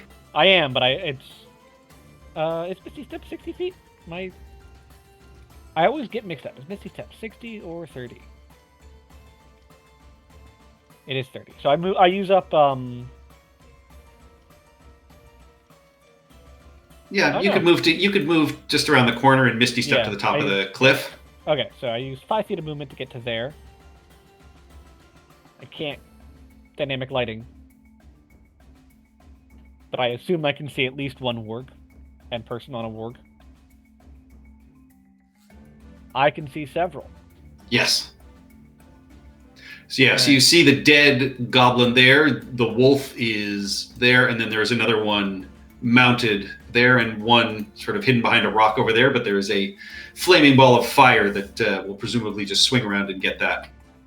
I'm going to target this goblin, All right. and I'm going to throw a firebolt at him. That hits for 6 fire damage. How does he look after that? Moderately healthy still. Also, 2d10 on I got a 6. That's, I feel cheated. Hey, don't forget, these are the guys that rolled 2 1s on your crit. Yes. And then I'm gonna here and hop down. There's like a jutting rock on the map. Is this a legitimate place to stand? Yeah, it's about 10 feet down. Yep, I will hop down towards that. Give me an acrobatics check.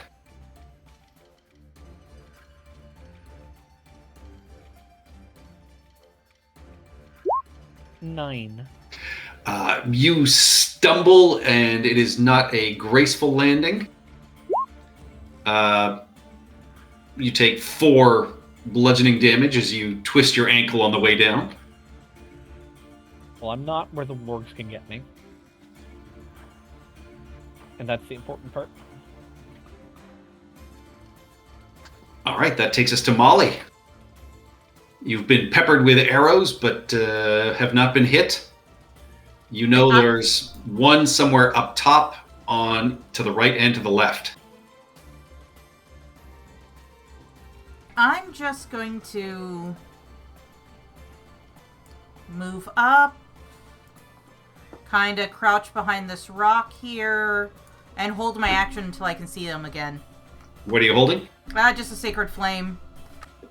All Can't right. really do much. I can't Yeah, do it's much like if I they- can't see them. It's like they chose a good spot to be. That takes us to Index. Index hasn't gotten a order from Seymour, so he's just going to go near the closest one, do a help action, and fly off. All right. Padme. So Batman will go over to here. She can only still see one target. So this rock structure here, how much does it protrude from the ground? It's a good 5 or 6 feet. So you can see the wolf sort of around the side of it, but not the goblin riding atop. So it's got partial cover, but not full cover.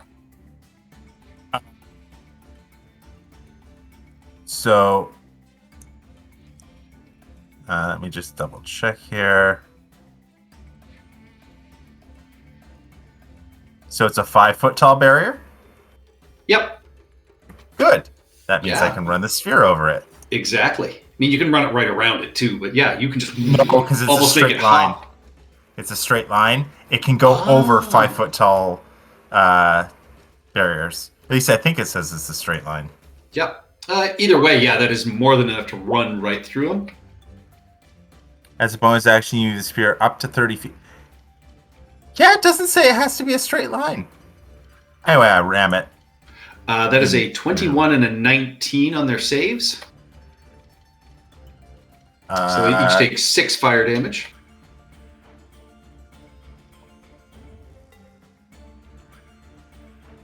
Technically, it's only a single creature, so I would be targeting the mount.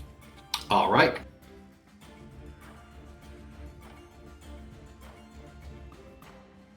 And then I will switch to Firebolt on the Warg, which is the only one I can see, but that'll miss. Unless That I have does help. miss. Oh, you do have the help action, actually. Yeah, because of index. 19 So, yeah, damage. 19 fire damage. Oof. I get to add my intelligence modifier to a lot of my damaging spells. The warg staggers and stumbles. It only has 1 hit point left. And once again, we'll light myself on fire for the next turn, just because it is a cool effect. And you never know when I'll get hit with a melee attack. And that takes us to Chirrup. You hear the pained howls of a wolf up top there. I can't quite. I can see a little sliver. Yep, it's got some cover, but yeah, you can just make out the edge of it there. So that was 10. Let me see. Can I get? Yeah, no. All right. So I'll just fire off my crossbow at it. Yeah, just do that. That is a critical hit for 9 piercing damage. And then I will tuck myself up into this corner. So that was 10, 15, 20, 25. And then bonus action hide. All right. Yeah, you slide up against this wall of rock and just disappear from view. My feathers Seymour. fade into the inky blackness. Indeed. All right, so Seymour, slightly frustrated, is going to sit down because no one else can see him. Tear a small strip out of the bottom of his notebook, fold it in half, fill it with tobacco, and have a smoke. God All damn right. it. All of you watch as this giant wolf leaps over the rock at Jor, who's just killed its master.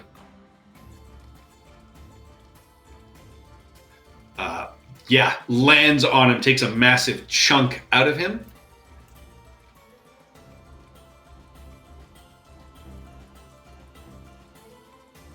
And Jor is knocked prone underneath this wolf.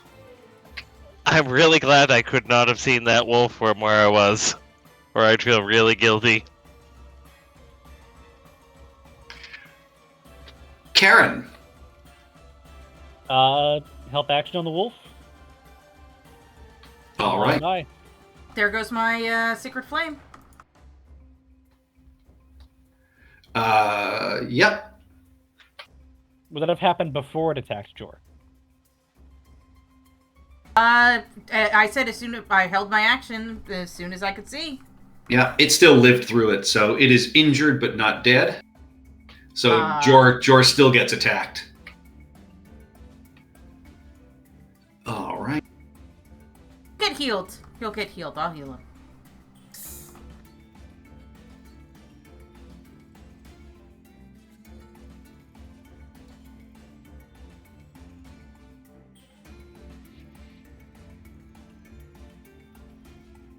This guy will come to the side and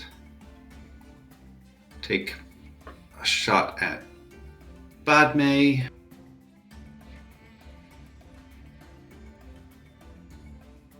That is a 23 to hit for 6 piercing damage. No more temporary hit points. And second shot is going at Karen.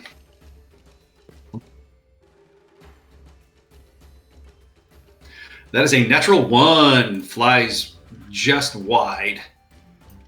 And then he will...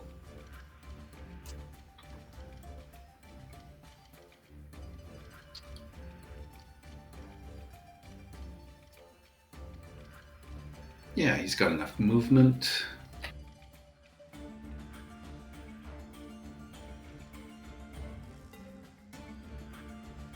head over to that side, leaping across the pathway. Takes us to Jor. He is currently prone under this wolf. He will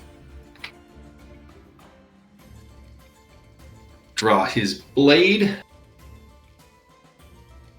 And with 2 quick, deft movements, that is enough to kill that wolf. That is a 19 and a 22 for a total of 16 damage.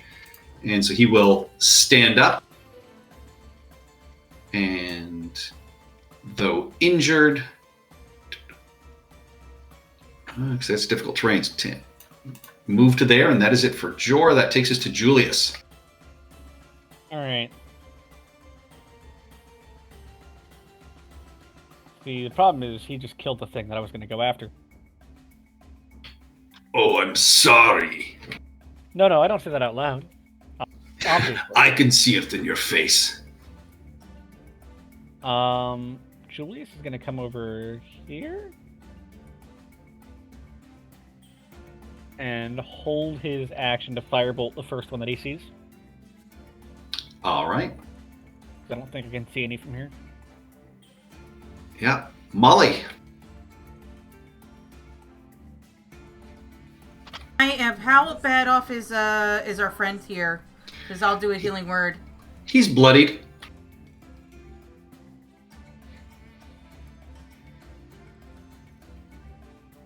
Nine.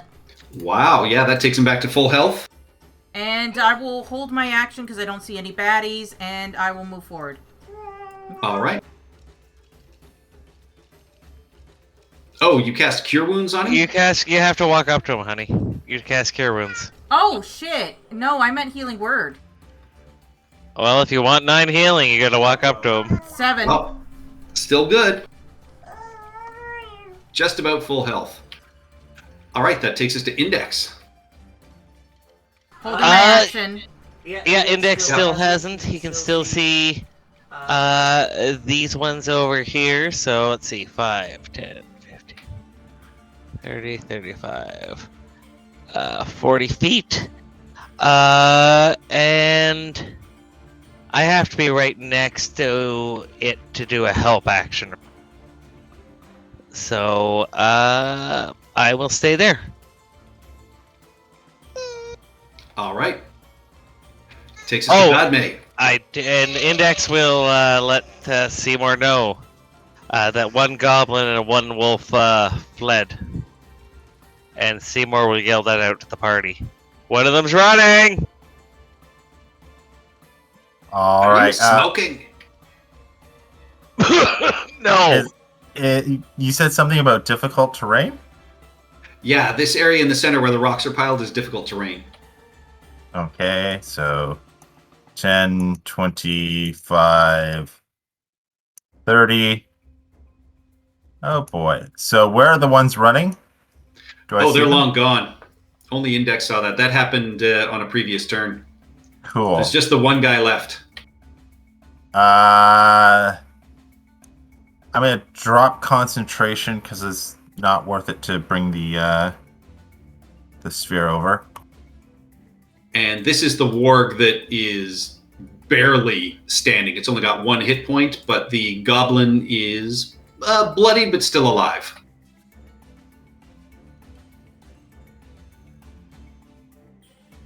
All right. Yeah. Kind of grins at you through bleeding teeth. Yeah. So you said Jor was looking good. Jor's fine. All right, then I won't healing word him. Instead, it will be a firebolt at I'm gonna go at the warg. All right. Oh yeah, the warg gets smacked with this firebolt, and my God, the damage you guys have been rolling on that has been mostly decent. Okay. To be fair, for you that's bad. For me, that's bad. For me, that's average. Actually, that's below average. Yeah. All right. The rider is going to make a dex save. So he hits the ground and doesn't fall prone. And I don't think I have any decent bonus action spells to cast, so I'm going to say I end my turn. All right. Shut up. You are hidden at the bottom of this wall. You can hear the sound of a burning, screeching wolf and warg above you, so you would assume that the goblin is almost right above you as well. How high is this cliff face again, and is it easy to climb? Easy to climb, lots of stone handholds. You're looking there about 15 feet. Acrobatics or athletics to climb? Athletics. Oof. Oh my god! Yeah, you try and climb and a loose rock just, but you slip down 5 feet. You don't take any damage because you didn't get that high in the first place. Alright, I'm just gonna duck around 5, 10, 15, 20. That's 25. That's difficult terrain right there. Oh, sorry, 25. So, yeah, so you can end right there at 30 feet. There we go. And I'm assuming the climb was my action, so that'll be it for me. Nope, that's just your movement. Oh yeah, climbing attempt was movement attempt. So. All right, so that will bonus action dash then, so I can get any. Yeah, I'll just what's the from here to here? Just duck behind this rock, hopefully. 15 feet. Yeah, I should be able to. That rock's. Action. Yeah, rock's large enough. You can duck behind that for partial cover. You still have your action. Okay, I will fire off. Right, yeah, because you just said all right. Yeah, Plop. climbing is movement. On that goblin. Ooh, that hits, and as he sort of stands and stares at you, you just casually raise your crossbow and fire, and there's a small hole and a blast of blood out of his chest as he falls to the ground, and everything is quiet. I did it! Yay! That is the end of the goblins. Yay! All right, we can't be so trigger happy. We also can't randomly decide to attempt diplomacy after we've already started fighting. They laughed at our pamphlets. It worked once. It does not mean it is going to be the correct solution most of the time. I mean, everyone deserves a second chance, Julius. I would be inclined to agree were it not for the fact that our enemies are united against us in such a violent way. They seem very fervent.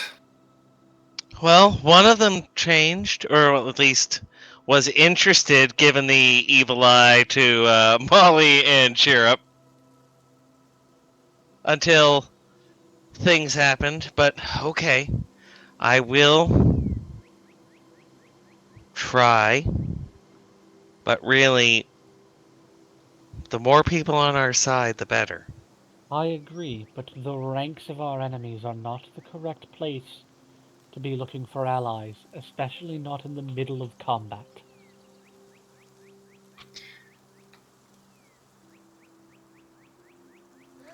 Well, let's go. Jor collects the bodies and throws them down to the bottom of the cliff here and just dumps a few rocks over top of them, and then just casually spits as that'll do as a religious ceremony for me. Do you need to take a break? We could eat, drink some water. I think we would at least look for any sort of usable items off of them to scrounge. Yeah, easy enough. You can find usable, scimitars and short bows, and each of them have about 15 arrows left on them. So in total, you found nearly 45 arrows. They have simple rations on them and water skins. I think we would take those. I wouldn't trust the rations. We have a cleric who could cast... Actually, wait, do I have that spell? You see Jor's already munching on what appears to be a cooked rat. It's not bad. It could use salt. Any provisions we have is better than no provisions.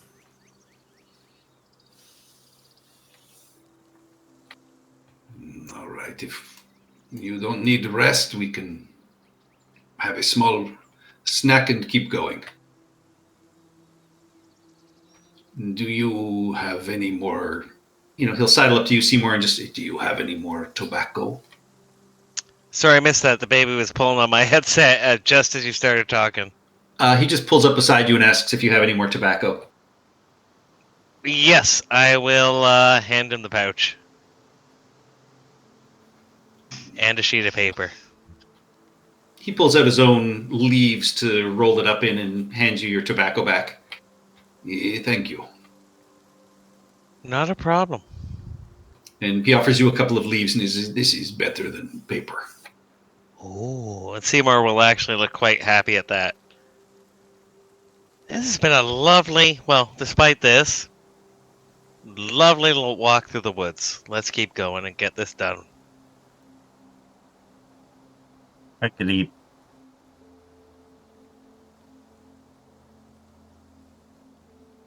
Chirp, chirp.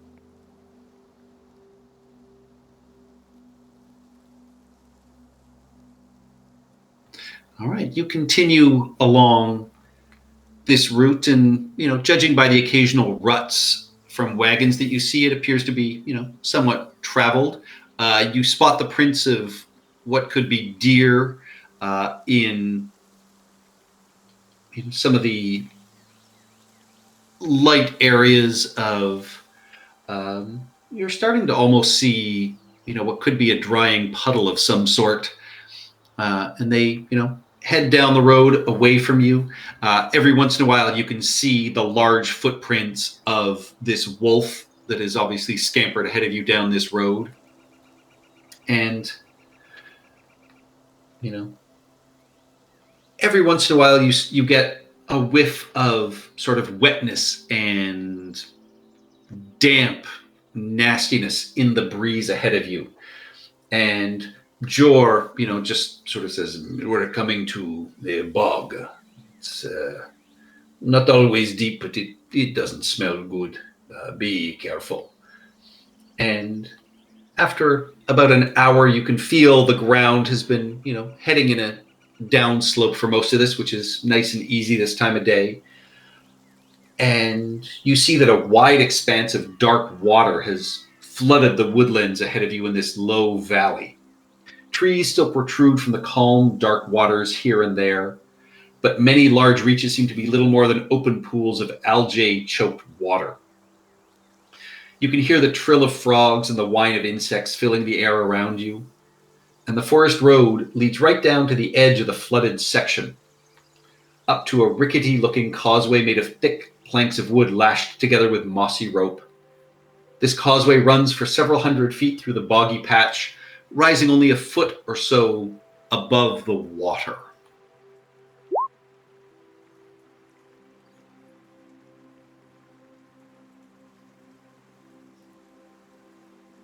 I just got the willies. Ooh, this feels familiar, even though I've never been here.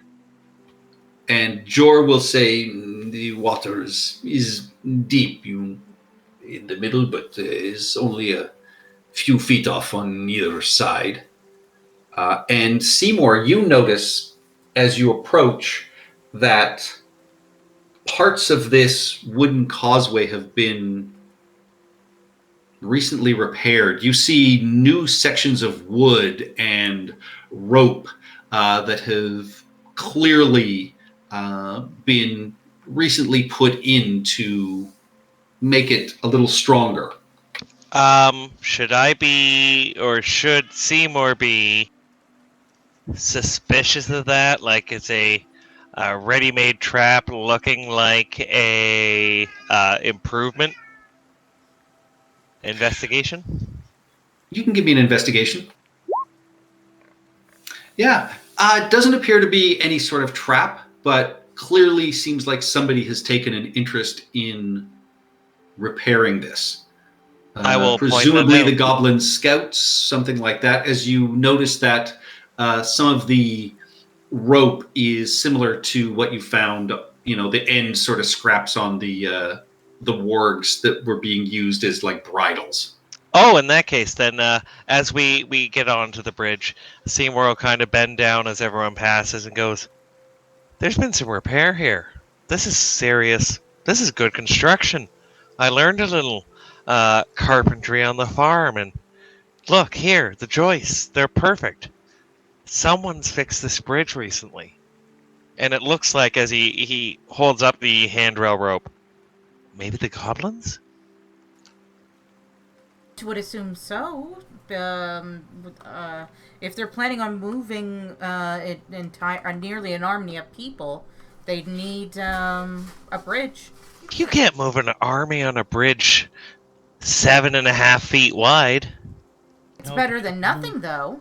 You could move scouts through. Perhaps we should Scouts leave- don't need repaired bridges. once If they you have Uh, more than actually- scouts, perhaps, but a full army, probably not. There are Yes, other yes. ways through the woods. It's probably just a expeditionary force, so it's probably a smaller force that needs to move quickly over rough terrain like this. Then why are they stopping to fix bridges in shallow water? If you're scouting through the area more than once, say you're on patrol, having a repaired bridge would be advantageous. I'm just saying, take care. You wouldn't want to risk your men dying unnecessarily to drowning. But if we were to help that along a bit, perhaps on our way out, Well, I mean, you've never talked to a general. But yeah, I agree with the on the way out part. Let's go. All right, with that, we'll take a 5-minute break. Seymour, the other thing you notice is off to the side what appear to be the remains of a smashed wagon. Lying on its side and half sunk into the flooded forest floor, about 30 feet or so from the causeway. I also point that out to the group. But yeah, we'll take a 5-minute bio break and then Perfect. Come Catch back me here. with a snack. Awesome. Bear back. Sounds good. BRB. Yeah, I will be right back with a new drink.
I'm back.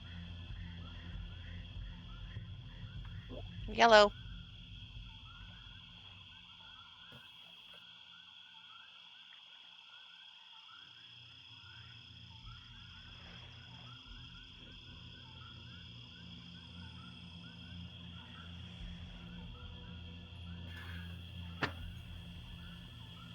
So what's next for you, Tara? What's your weekend gaming groups doing? So it looks like my Rime of the Frost Maiden group has died out. The DM got busy with life and he hasn't responded to my message. Kind of ghosted us. So Oh, we're that focused. sucks. Yeah, like that's like he's got a baby on the way, so I completely get it. Like his girlfriend is due this month, so for all I know, they could have had the baby already, but I don't know because he's not talking to us. Just like don't ghost us, man. Like if you can't do it, you can't do it. Like I'll take over, whatever. So we're going through the Dragons of Icespire Peak right now, and then I may run them through the Stormwreck Isle one, and then after that, I don't know. Uh, one of the people I follow on Patreon, I think it's Sly Flourish, just put out uh, a linking adventure from Stormwreck Isle to Spelljammer. Ooh, Yeah, Sky Flourish does a lot of good stuff. Yeah. So yeah, it's for sale on the DMs Guild. I'll track it down and let you know what it is, Tara. oh, Because awesome. I was thinking about picking it up too, because I didn't know if that might be something that this group would be interested in. But Yeah. Yeah, so we're doing that on Saturdays now. Still doing Curse of Strahd with the kids. They're finally in Ravenloft. They're going through the castle. I'm hoping with a bit of luck we can wrap it up by the new year. But then they want to do Saltmarsh after that. Saltmarsh isn't really a campaign, though. It's a bunch of nautical themed adventures that they loosely connected based on reimagining a town.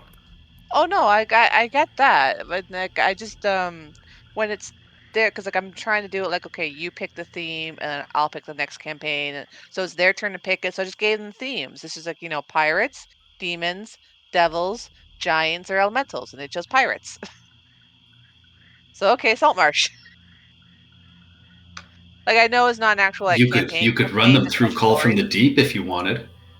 Yeah. Call Oh. from the Deep would actually work well after Stormwreck Isle too, because Hmm. Stormwreck Isle takes place on an island. So yeah, so I think you could. Call from the deep. Okay. Yeah. It is a amazing adventure. Having all of us having played it, Just Yeah. don't let him be a seas paladin or whatever. Both Nabil of the playing. open sea. Yeah. Yeah. Well, one of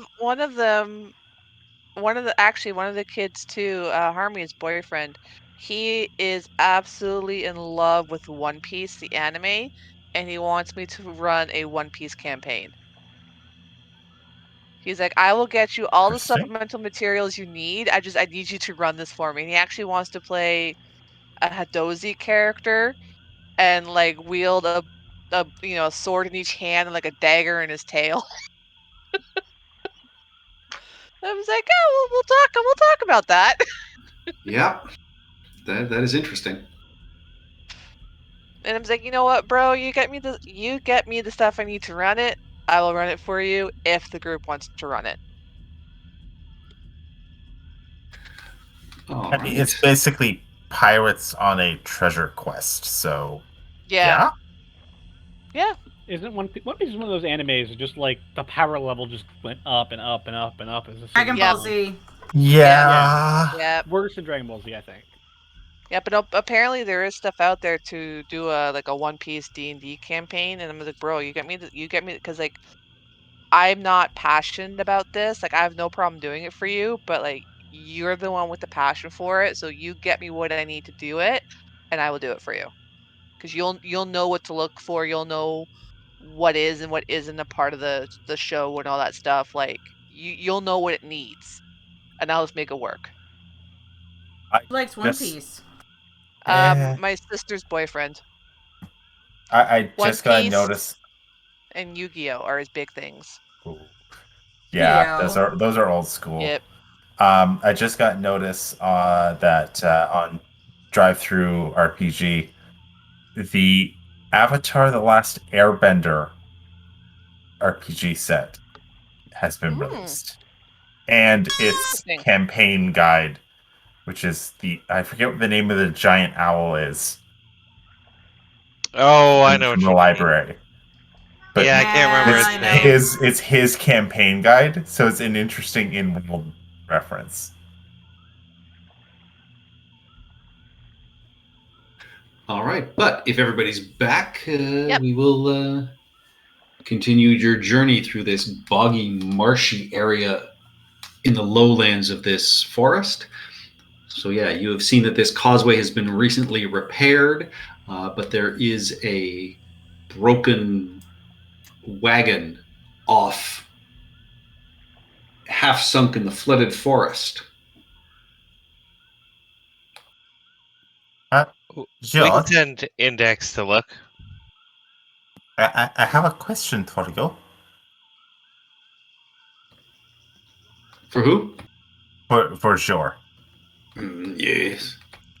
What might be living in the water? It's not usually anything in around here. The goblins in the forest, weird things have been moving around, but there is not typically anything that lives around here. It's usually pretty safe. That is good. Awesome. Be careful though; it is a little uneven and slick on this. You've got to step carefully. No running.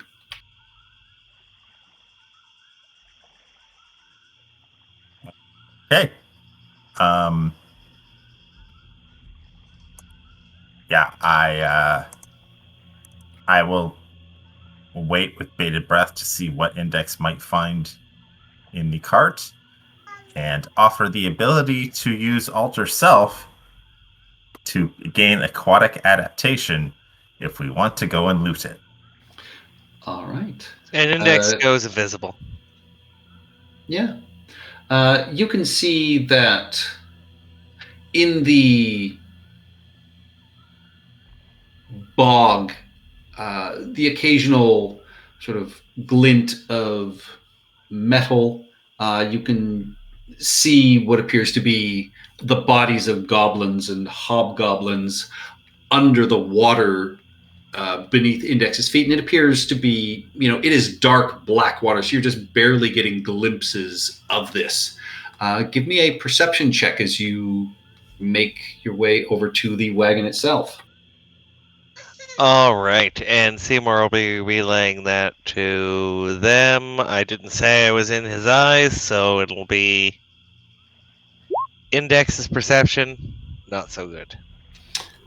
Yeah, so as Index zips in and around the wreckage, you see a large number of partial hobgoblin skeletons in the sort of mud and muck here. Most wearing sort of now ruined armor. Yeah, that's about it. All right, well, that seems suspicious, so I will take over and do a perception check. All right, yeah, so you take over and, there is still some sunlight sort of filtering through the cracks and breaks in this wagon. And yeah, most of the hobgoblins in here, you can see, the mud and muck has sort of seeped through. You do see one of them does appear to be wearing a nice, still somewhat clean and not rusted and ruined like the rest of the armor, breastplate. I say that to or the a party. chain shirt, something like that, that catches the occasional glint of light. I don't think Index can carry that back, right? Because it's attached to a body. Still attached to a body. Yeah, okay. So I will tell that to the group. And after that, Index will come back ready to accompany anyone who goes over. So, okay, I have Ultra Self ready to go in a potion form. Am I the one using it? I'm not going in that water. Ooh.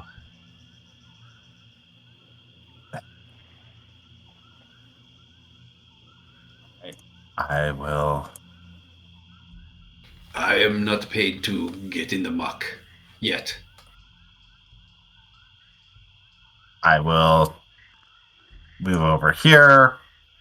Are ya? Wait. I'm the You only step- one that actually speaks Goblin. They're dead. Oh, they're all dead. Yeah, you step Oh. off, and it's about a foot down, and the water is about 2 feet deep where you step into at this point, Badme. And I mean, it is marshy and spongy beneath you, but solid enough. So I drink the potion. I sprout gills, and my fingers become webbed. I can breathe underwater and gain a swimming speed equal to my walking speed. All right. And a crocodile tail. You know what? Because she has a tail, I like that. It becomes slightly thicker and more, pronounced. Like a whale tail? No, like crocodile, I like. And then she will. Oh no! Before she even got off, she would have taken off her shoes. Give me a perception check, Chirp.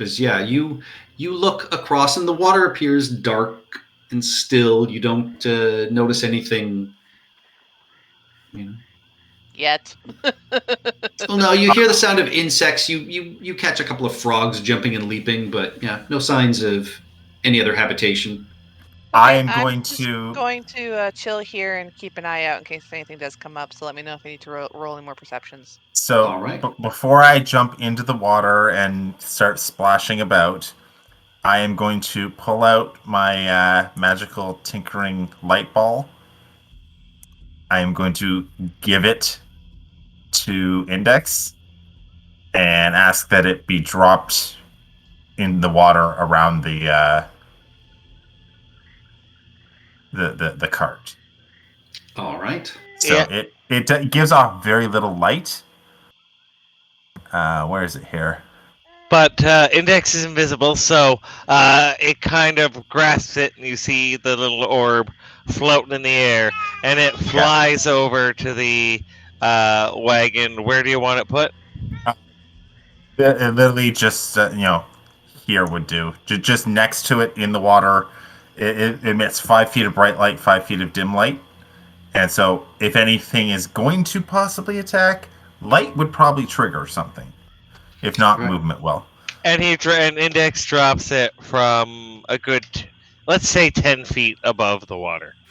All right. Yeah. The light flies over and sploosh, drops down. I mean, it sinks down into the silty bottoms. There is low light that is just barely illuminating this area around here. Oh, now you Uh, fucking know turbidity. No, this is dark black water. That's exactly how I described it. And it's 5 feet deep, and this gives off 5 feet of bright light. So you can see it just like you could, you guys, as you wandered through, but it doesn't generate a ton of light, but you can see it on the surface. You see a couple of water snakes seem to sort of slither off as the splash happens. In and start swimming. All right. So Yeah, and Next as you keep step up, off there, it's about 5 feet deep.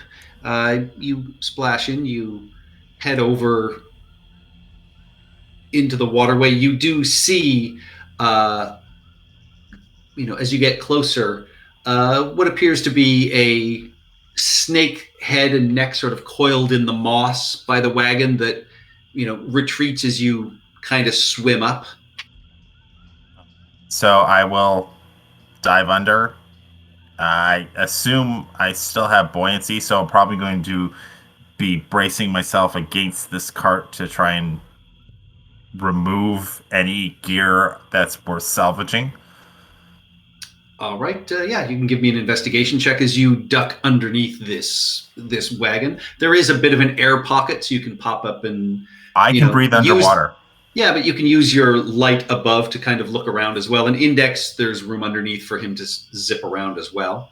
So And you can Index see. will be ready to do a help action. That'll be Index is ready to action. Follow and help. You don't get ready to actions when you're not in combat. But can Index give me the help action instead? Yeah, as you investigate. Yeah, and you see, there are half a dozen hobgoblin skeletons, a couple of goblin skeletons that have fairly large, swollen areas. They've sort of, bloated up under this water. This breastplate appears to be the only usable item that is left that you can spot right away. Okay. So is the breastplate on a body that is somewhat heavily swollen? Yes. You think you could cut it away, but and I mean the flesh looks soft and sort of blackened, but yeah, it is clearly swollen at this point. Yeah. Okay. Technically speaking, a corpse is an object, and an object could not be wearing an item.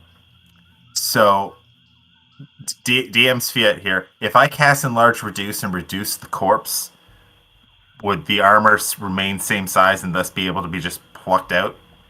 Yeah, at this point I would say so. I am going to do that. He's right. teriyaki style. And because as you I cast your I don't want anything to explode. Yeah, as you cast your spell, this body starts sort of reducing. There's a bit of a gas bubble that pops up, and there's this foul stench. And as that happens, that snake that you saw sort of curve around rears back out of the water, and rising up around it, you see a few other heads as the wagon is flipped aside.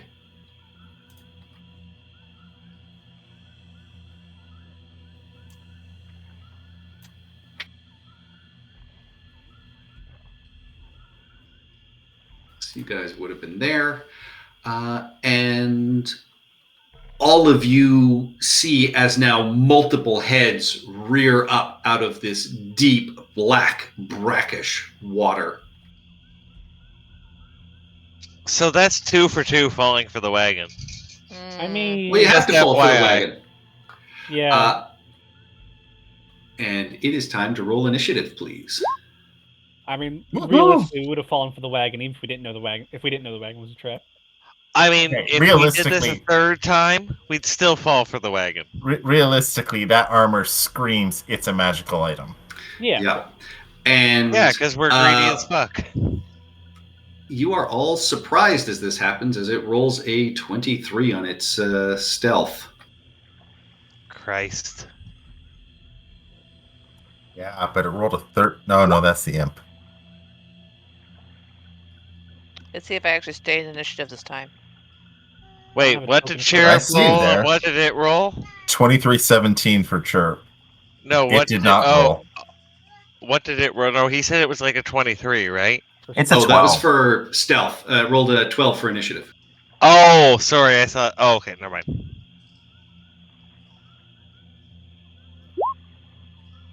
I just rolled initiative. On my turn, I'm just going to be basically letting off a string of curses because I knew this was going to happen. Not this specifically, but an ambush. All right.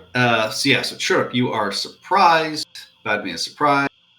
Jorah is surprised. Molly and Index are surprised. And so with this, these 5 heads are now out of the water.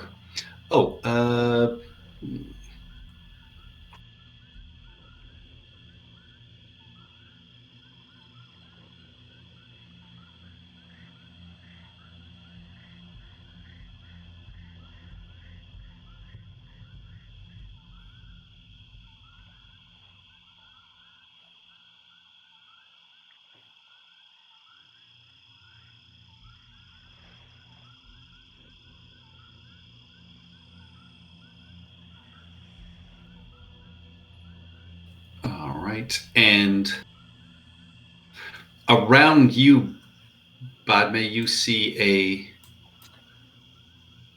swarm of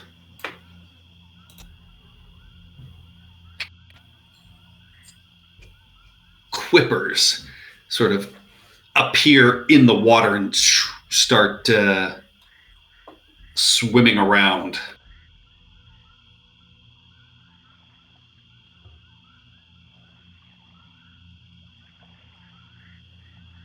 All right, but with that, they attack Badme.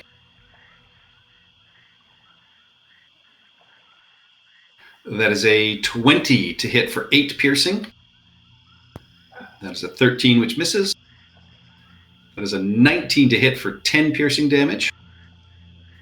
That is a 10, which misses. And an 18 to hit for 5 piercing damage. So 3 of the heads hit for a total of 23 piercing damage.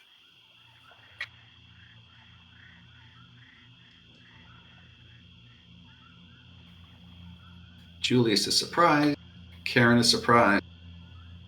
Top of the round, that takes us to Chirrup. Sorry, I'm back. Was any of that damage to Index? Nope, it's all Badme. Index is still invisible. Let's see if this works. Where is the fairy fire thingy? Boom. All right. What is this thing again? So here's- Piranhas? yeah, looks like little quippers. It's a swarm of nasty, bitey fish. I'll get Index. Yeah, Oh, let's focus. please get Index. Get Index. I thought Patrick was just gonna be really mean. It was gonna be a false Hydra. Let's focus on the Hydra. I'm not too concerned about the Clippers right now, and I have another spell if I need to. That is a 19 on their dex save. God damn it. Any movement, any bonus action, Chirrup.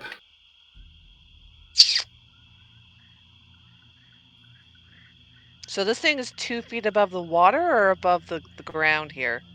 Right now, it is 1 foot above the water line. This water is 2 feet deep, and then out where Badme is, it appears to be 5 feet deep. Yeah, no, because I kind of wanted to just like jump onto the marshy ground here and like duck into or maybe on this side, but either way, just jump down. Easy enough. Yes. Can I do that? Yeah. So that'll be. Perfect. It's just 2 foot deep water. Okay, and then bonus action, hide. All right. That's it for me.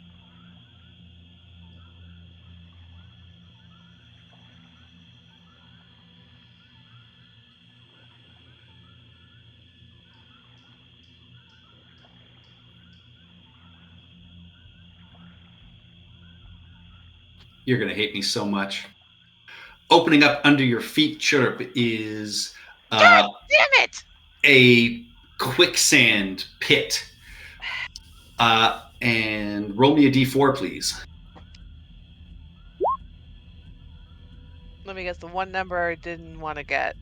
Roll me a dexterity saving throw, please. Yep.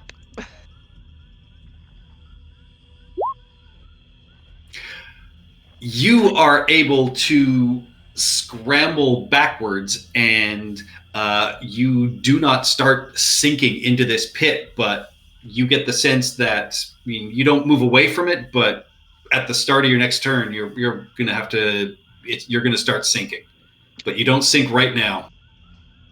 So, is it just this spot, or can I tell it's kind of like this entire area? Like no matter where I jump down. You get the sense that you jump down, and when you jump down, the ground seems solid. You get the sense that, like, the Hydra looked at you, and you saw 2 patches of this ground just appear. It's like it's a layer action. Insert angry bird noises here. Yeah. That takes us to Badme. So, Fairy Fire didn't work? Did not work.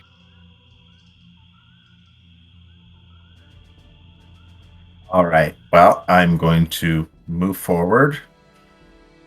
You know what? We're going to move over here just to get out of Index's way. And we're going to put that new cantrip to use.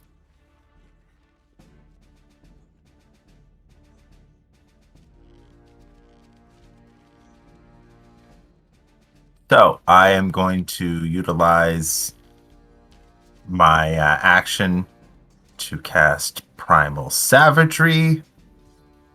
I don't think that'll hit the Hydra. It does not. Okay. Bonus action, Physician Heal Thyself.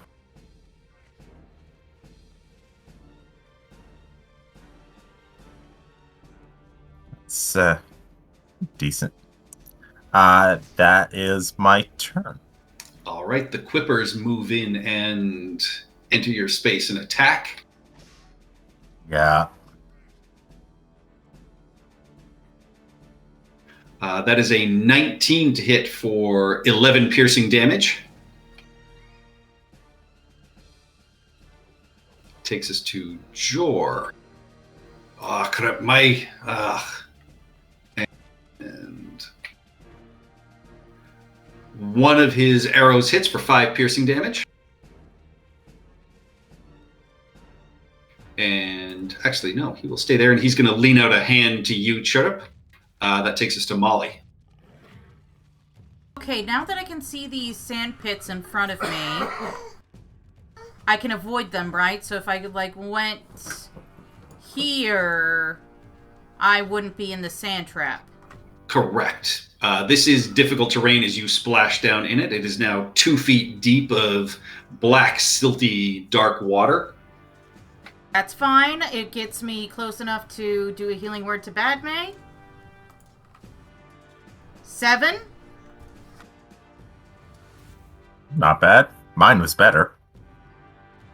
And then I can do a Sacred Flame on the Hydra. All right.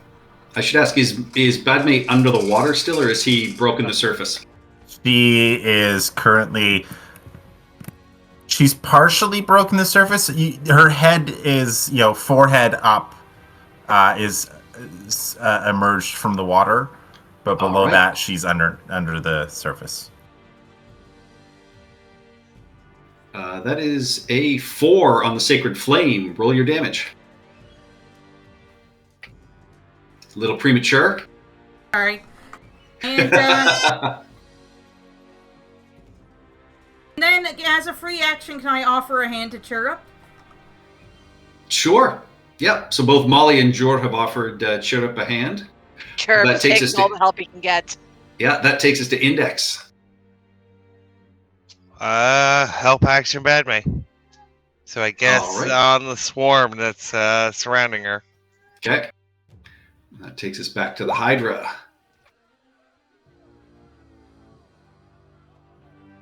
That is a 20 to hit for 6 piercing. That is a 10, which misses.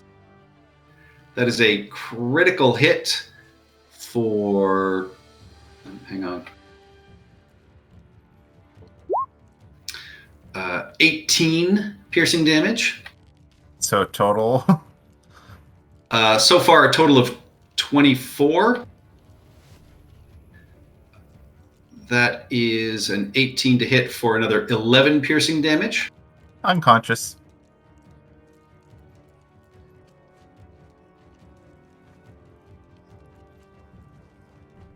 That is a 13, which misses.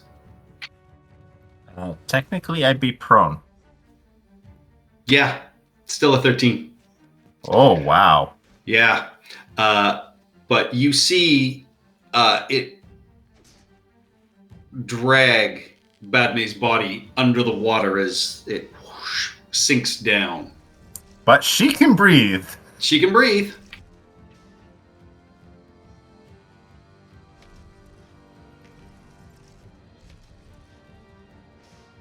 See, I really need you to survive that one last hit. So that takes us to Julius.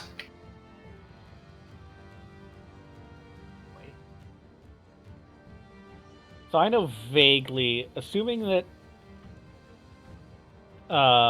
it hasn't moved that far. Did it seem like there was any kind of wake under the water? There was water movement. You can give me a perception check if you want to try and track it. I don't necessarily want to track it, because I assume it will take an action. It would. I want to know, like, was there a disturbance on the surface of the water that would indicate, like, that it's moved? There was a disturbance on. Yeah, there was a know if disturbance on the in the water for sure.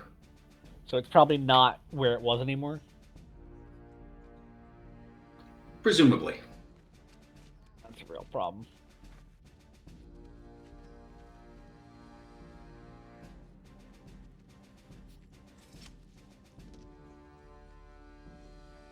Alright, Julie's gonna move there. I got nothing if it's under the water. Like, I just can't land a spell on it.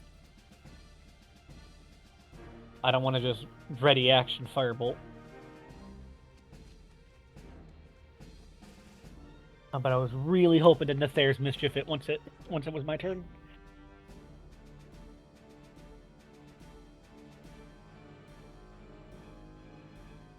And I can't just throw a lightning bolt at random, because I might hit Badme if Badme's being dragged along with it.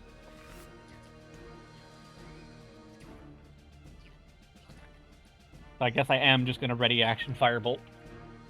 All right.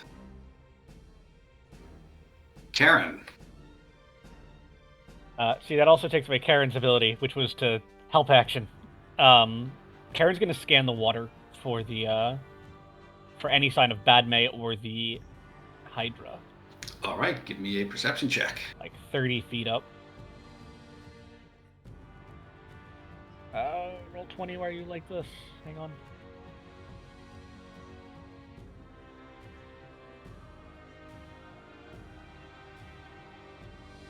With disadvantages, this is nasty, dark water. But with advantage because of keen sight. Yes. Straight roll. Straight roll. For some reason, Karen has keen hearing and sight twice. Does it stack? It does not. I don't know why, but it does. Yeah, I see it's doubled up, and everything is Wow. doubled up. All the attacks are too. That's weird. You notice that there is definitely movement in the water around there. I will point that out. As a matter of fact, Karen will go. I was 30 feet. Is this a rough approximation of where it was? Yep. Right there. All right. How high up is Karen flying? 30 feet. All right. Seymour. I'm just double checking. 1 sec.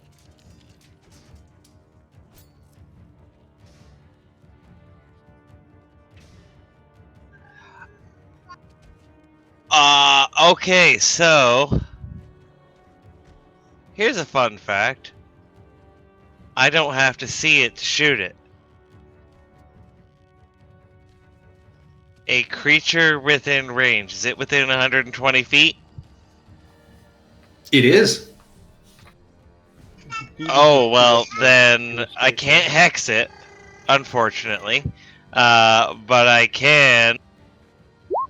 Ba-boom boom. At least people will see where it is right now. Oh yeah, I mean, Karen has sort of pointed where somewhere in the water it is. Both of your Eldritch Blast send up these plumes of black water. Oof. Any movement? I'll try and get a better position where I can see further down the river and move 30 feet north. All right. Shut up. Start of your turn. Roll me a d4, please.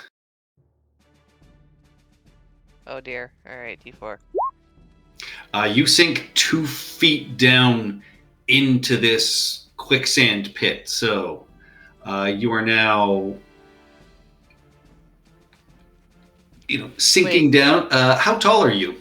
I'm only 4 feet tall! So you sink down. The top of your head is just at the waterline. You're able to crane your head back, and he can just keep his beak above water to breathe. But Chirrup is nearly completely submerged at this point. So I got Molly on one side and our furball Jor on buddy the other. Yep. Yeah, help! With their Didn't they help, both and I pulled myself offer out. offer Yeah. help? Shouldn't she Yeah. have advantage or something on that? She gets advantage when to try and get herself out. The sinking Yeah. just happens. Ah. So give yourself advantage and give me a strength check, please, with advantage to pull yourself out. Oh god, I have a -1! Oh dear. Oh, breathe. The Whew, DC fingers crossed. currently is 12 because you've sunk 2 feet. So yeah, Chirrup swings but cannot grasp either Jor or Molly's hands at this point, and is still sinking and under the water. Hang on, I have absolutely nothing for this. The only thing I have is Featherfall, not just would Featherfall work? No, No, because you're that's sinking, not falling. Okay, god. Would Chirp start? Yeah, I think Chirp would start panicking considering so scared bird noises. Help the bird man. All right, and the rest of My you life. see a swirl of water and muck spray up from that central area.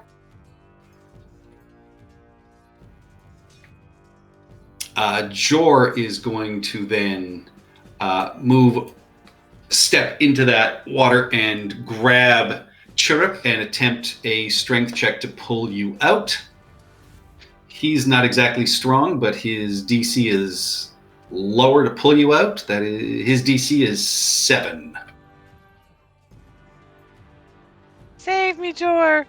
Jor manages to grab Chirrup and pull him out of this sinking mud and drag him to the edge, back to the edge here.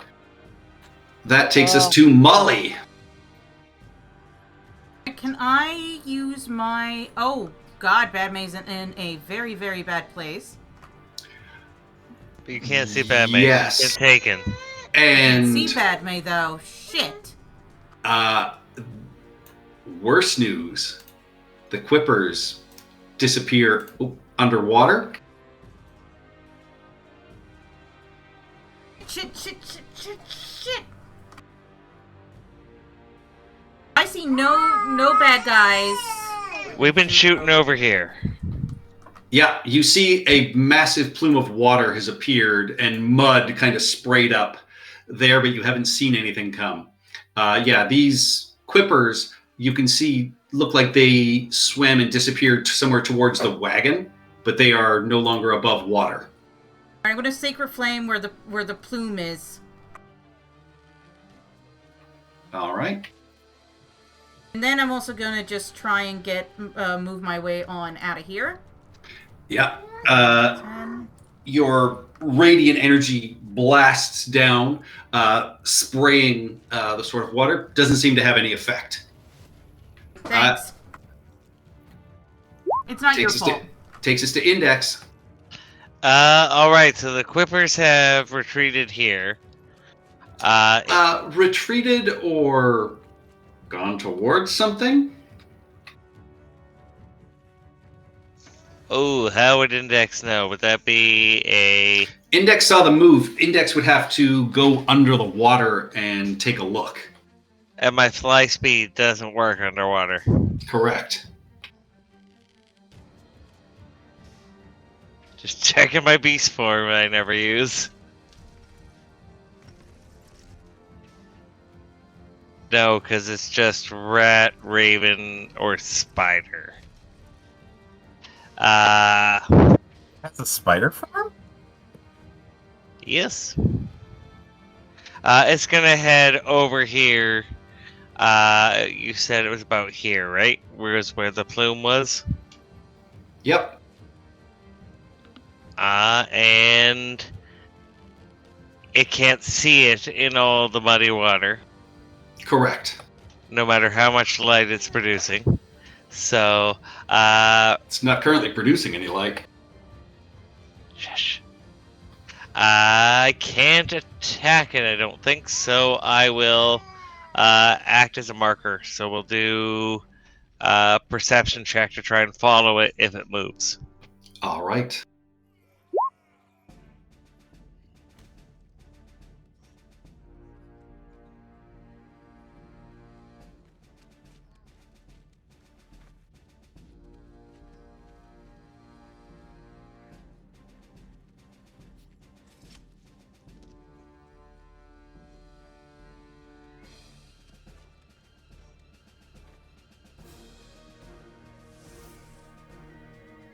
And done. All right.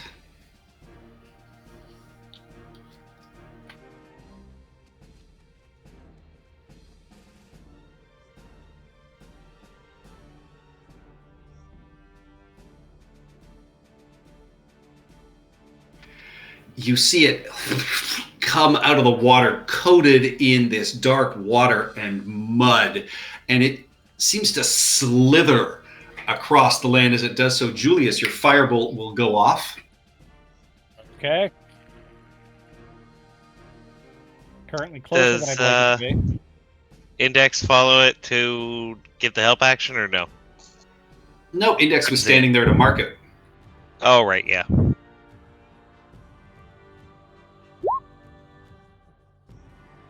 That was a 14 hit. A 14 does hit. Though you see, because it's coated in this water and mud, it kind of splutters against its skin, not doing as much damage as you would like.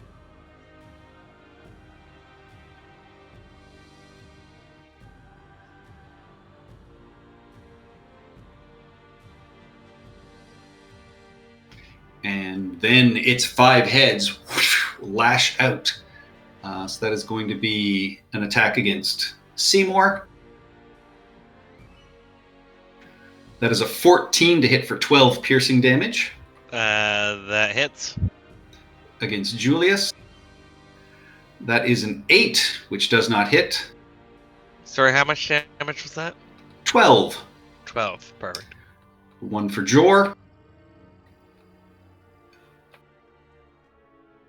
That hits Jor for 13 piercing damage. He looks really badly hurt. So it's going to go after him again. Jor goes down.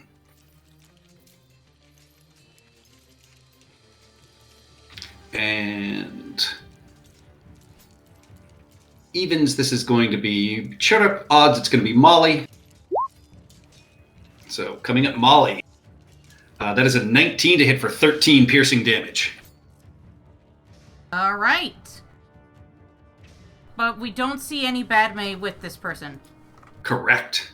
That takes us to Julius.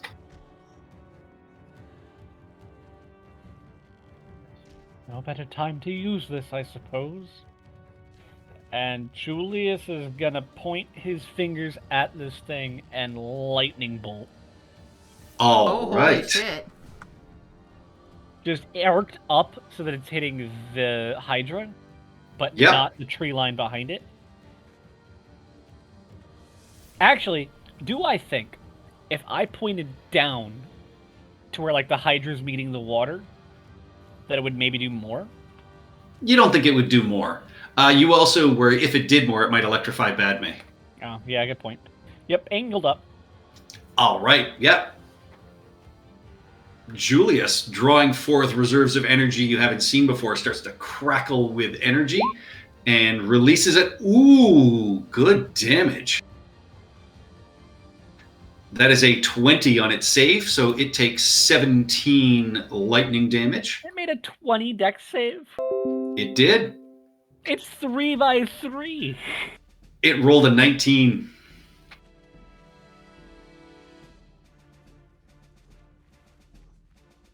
Alright, and I'm gonna guess it's probably not a good idea to retreat from a Hydra.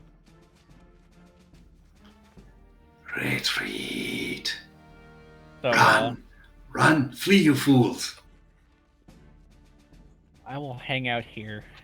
All right. Karen. Help action! All right.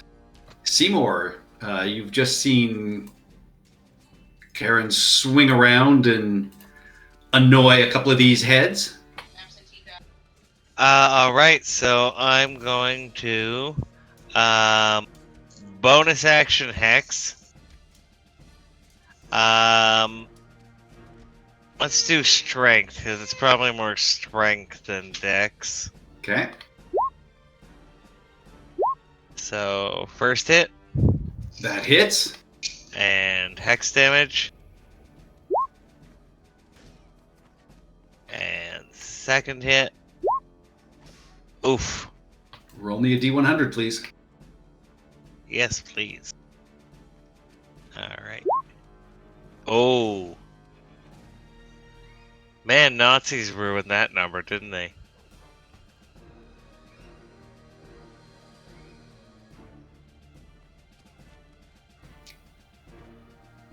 All right. And so on that critical failure is where we are going to end the night, and we will pick up and find out exactly what just No! happened to Seymour next week.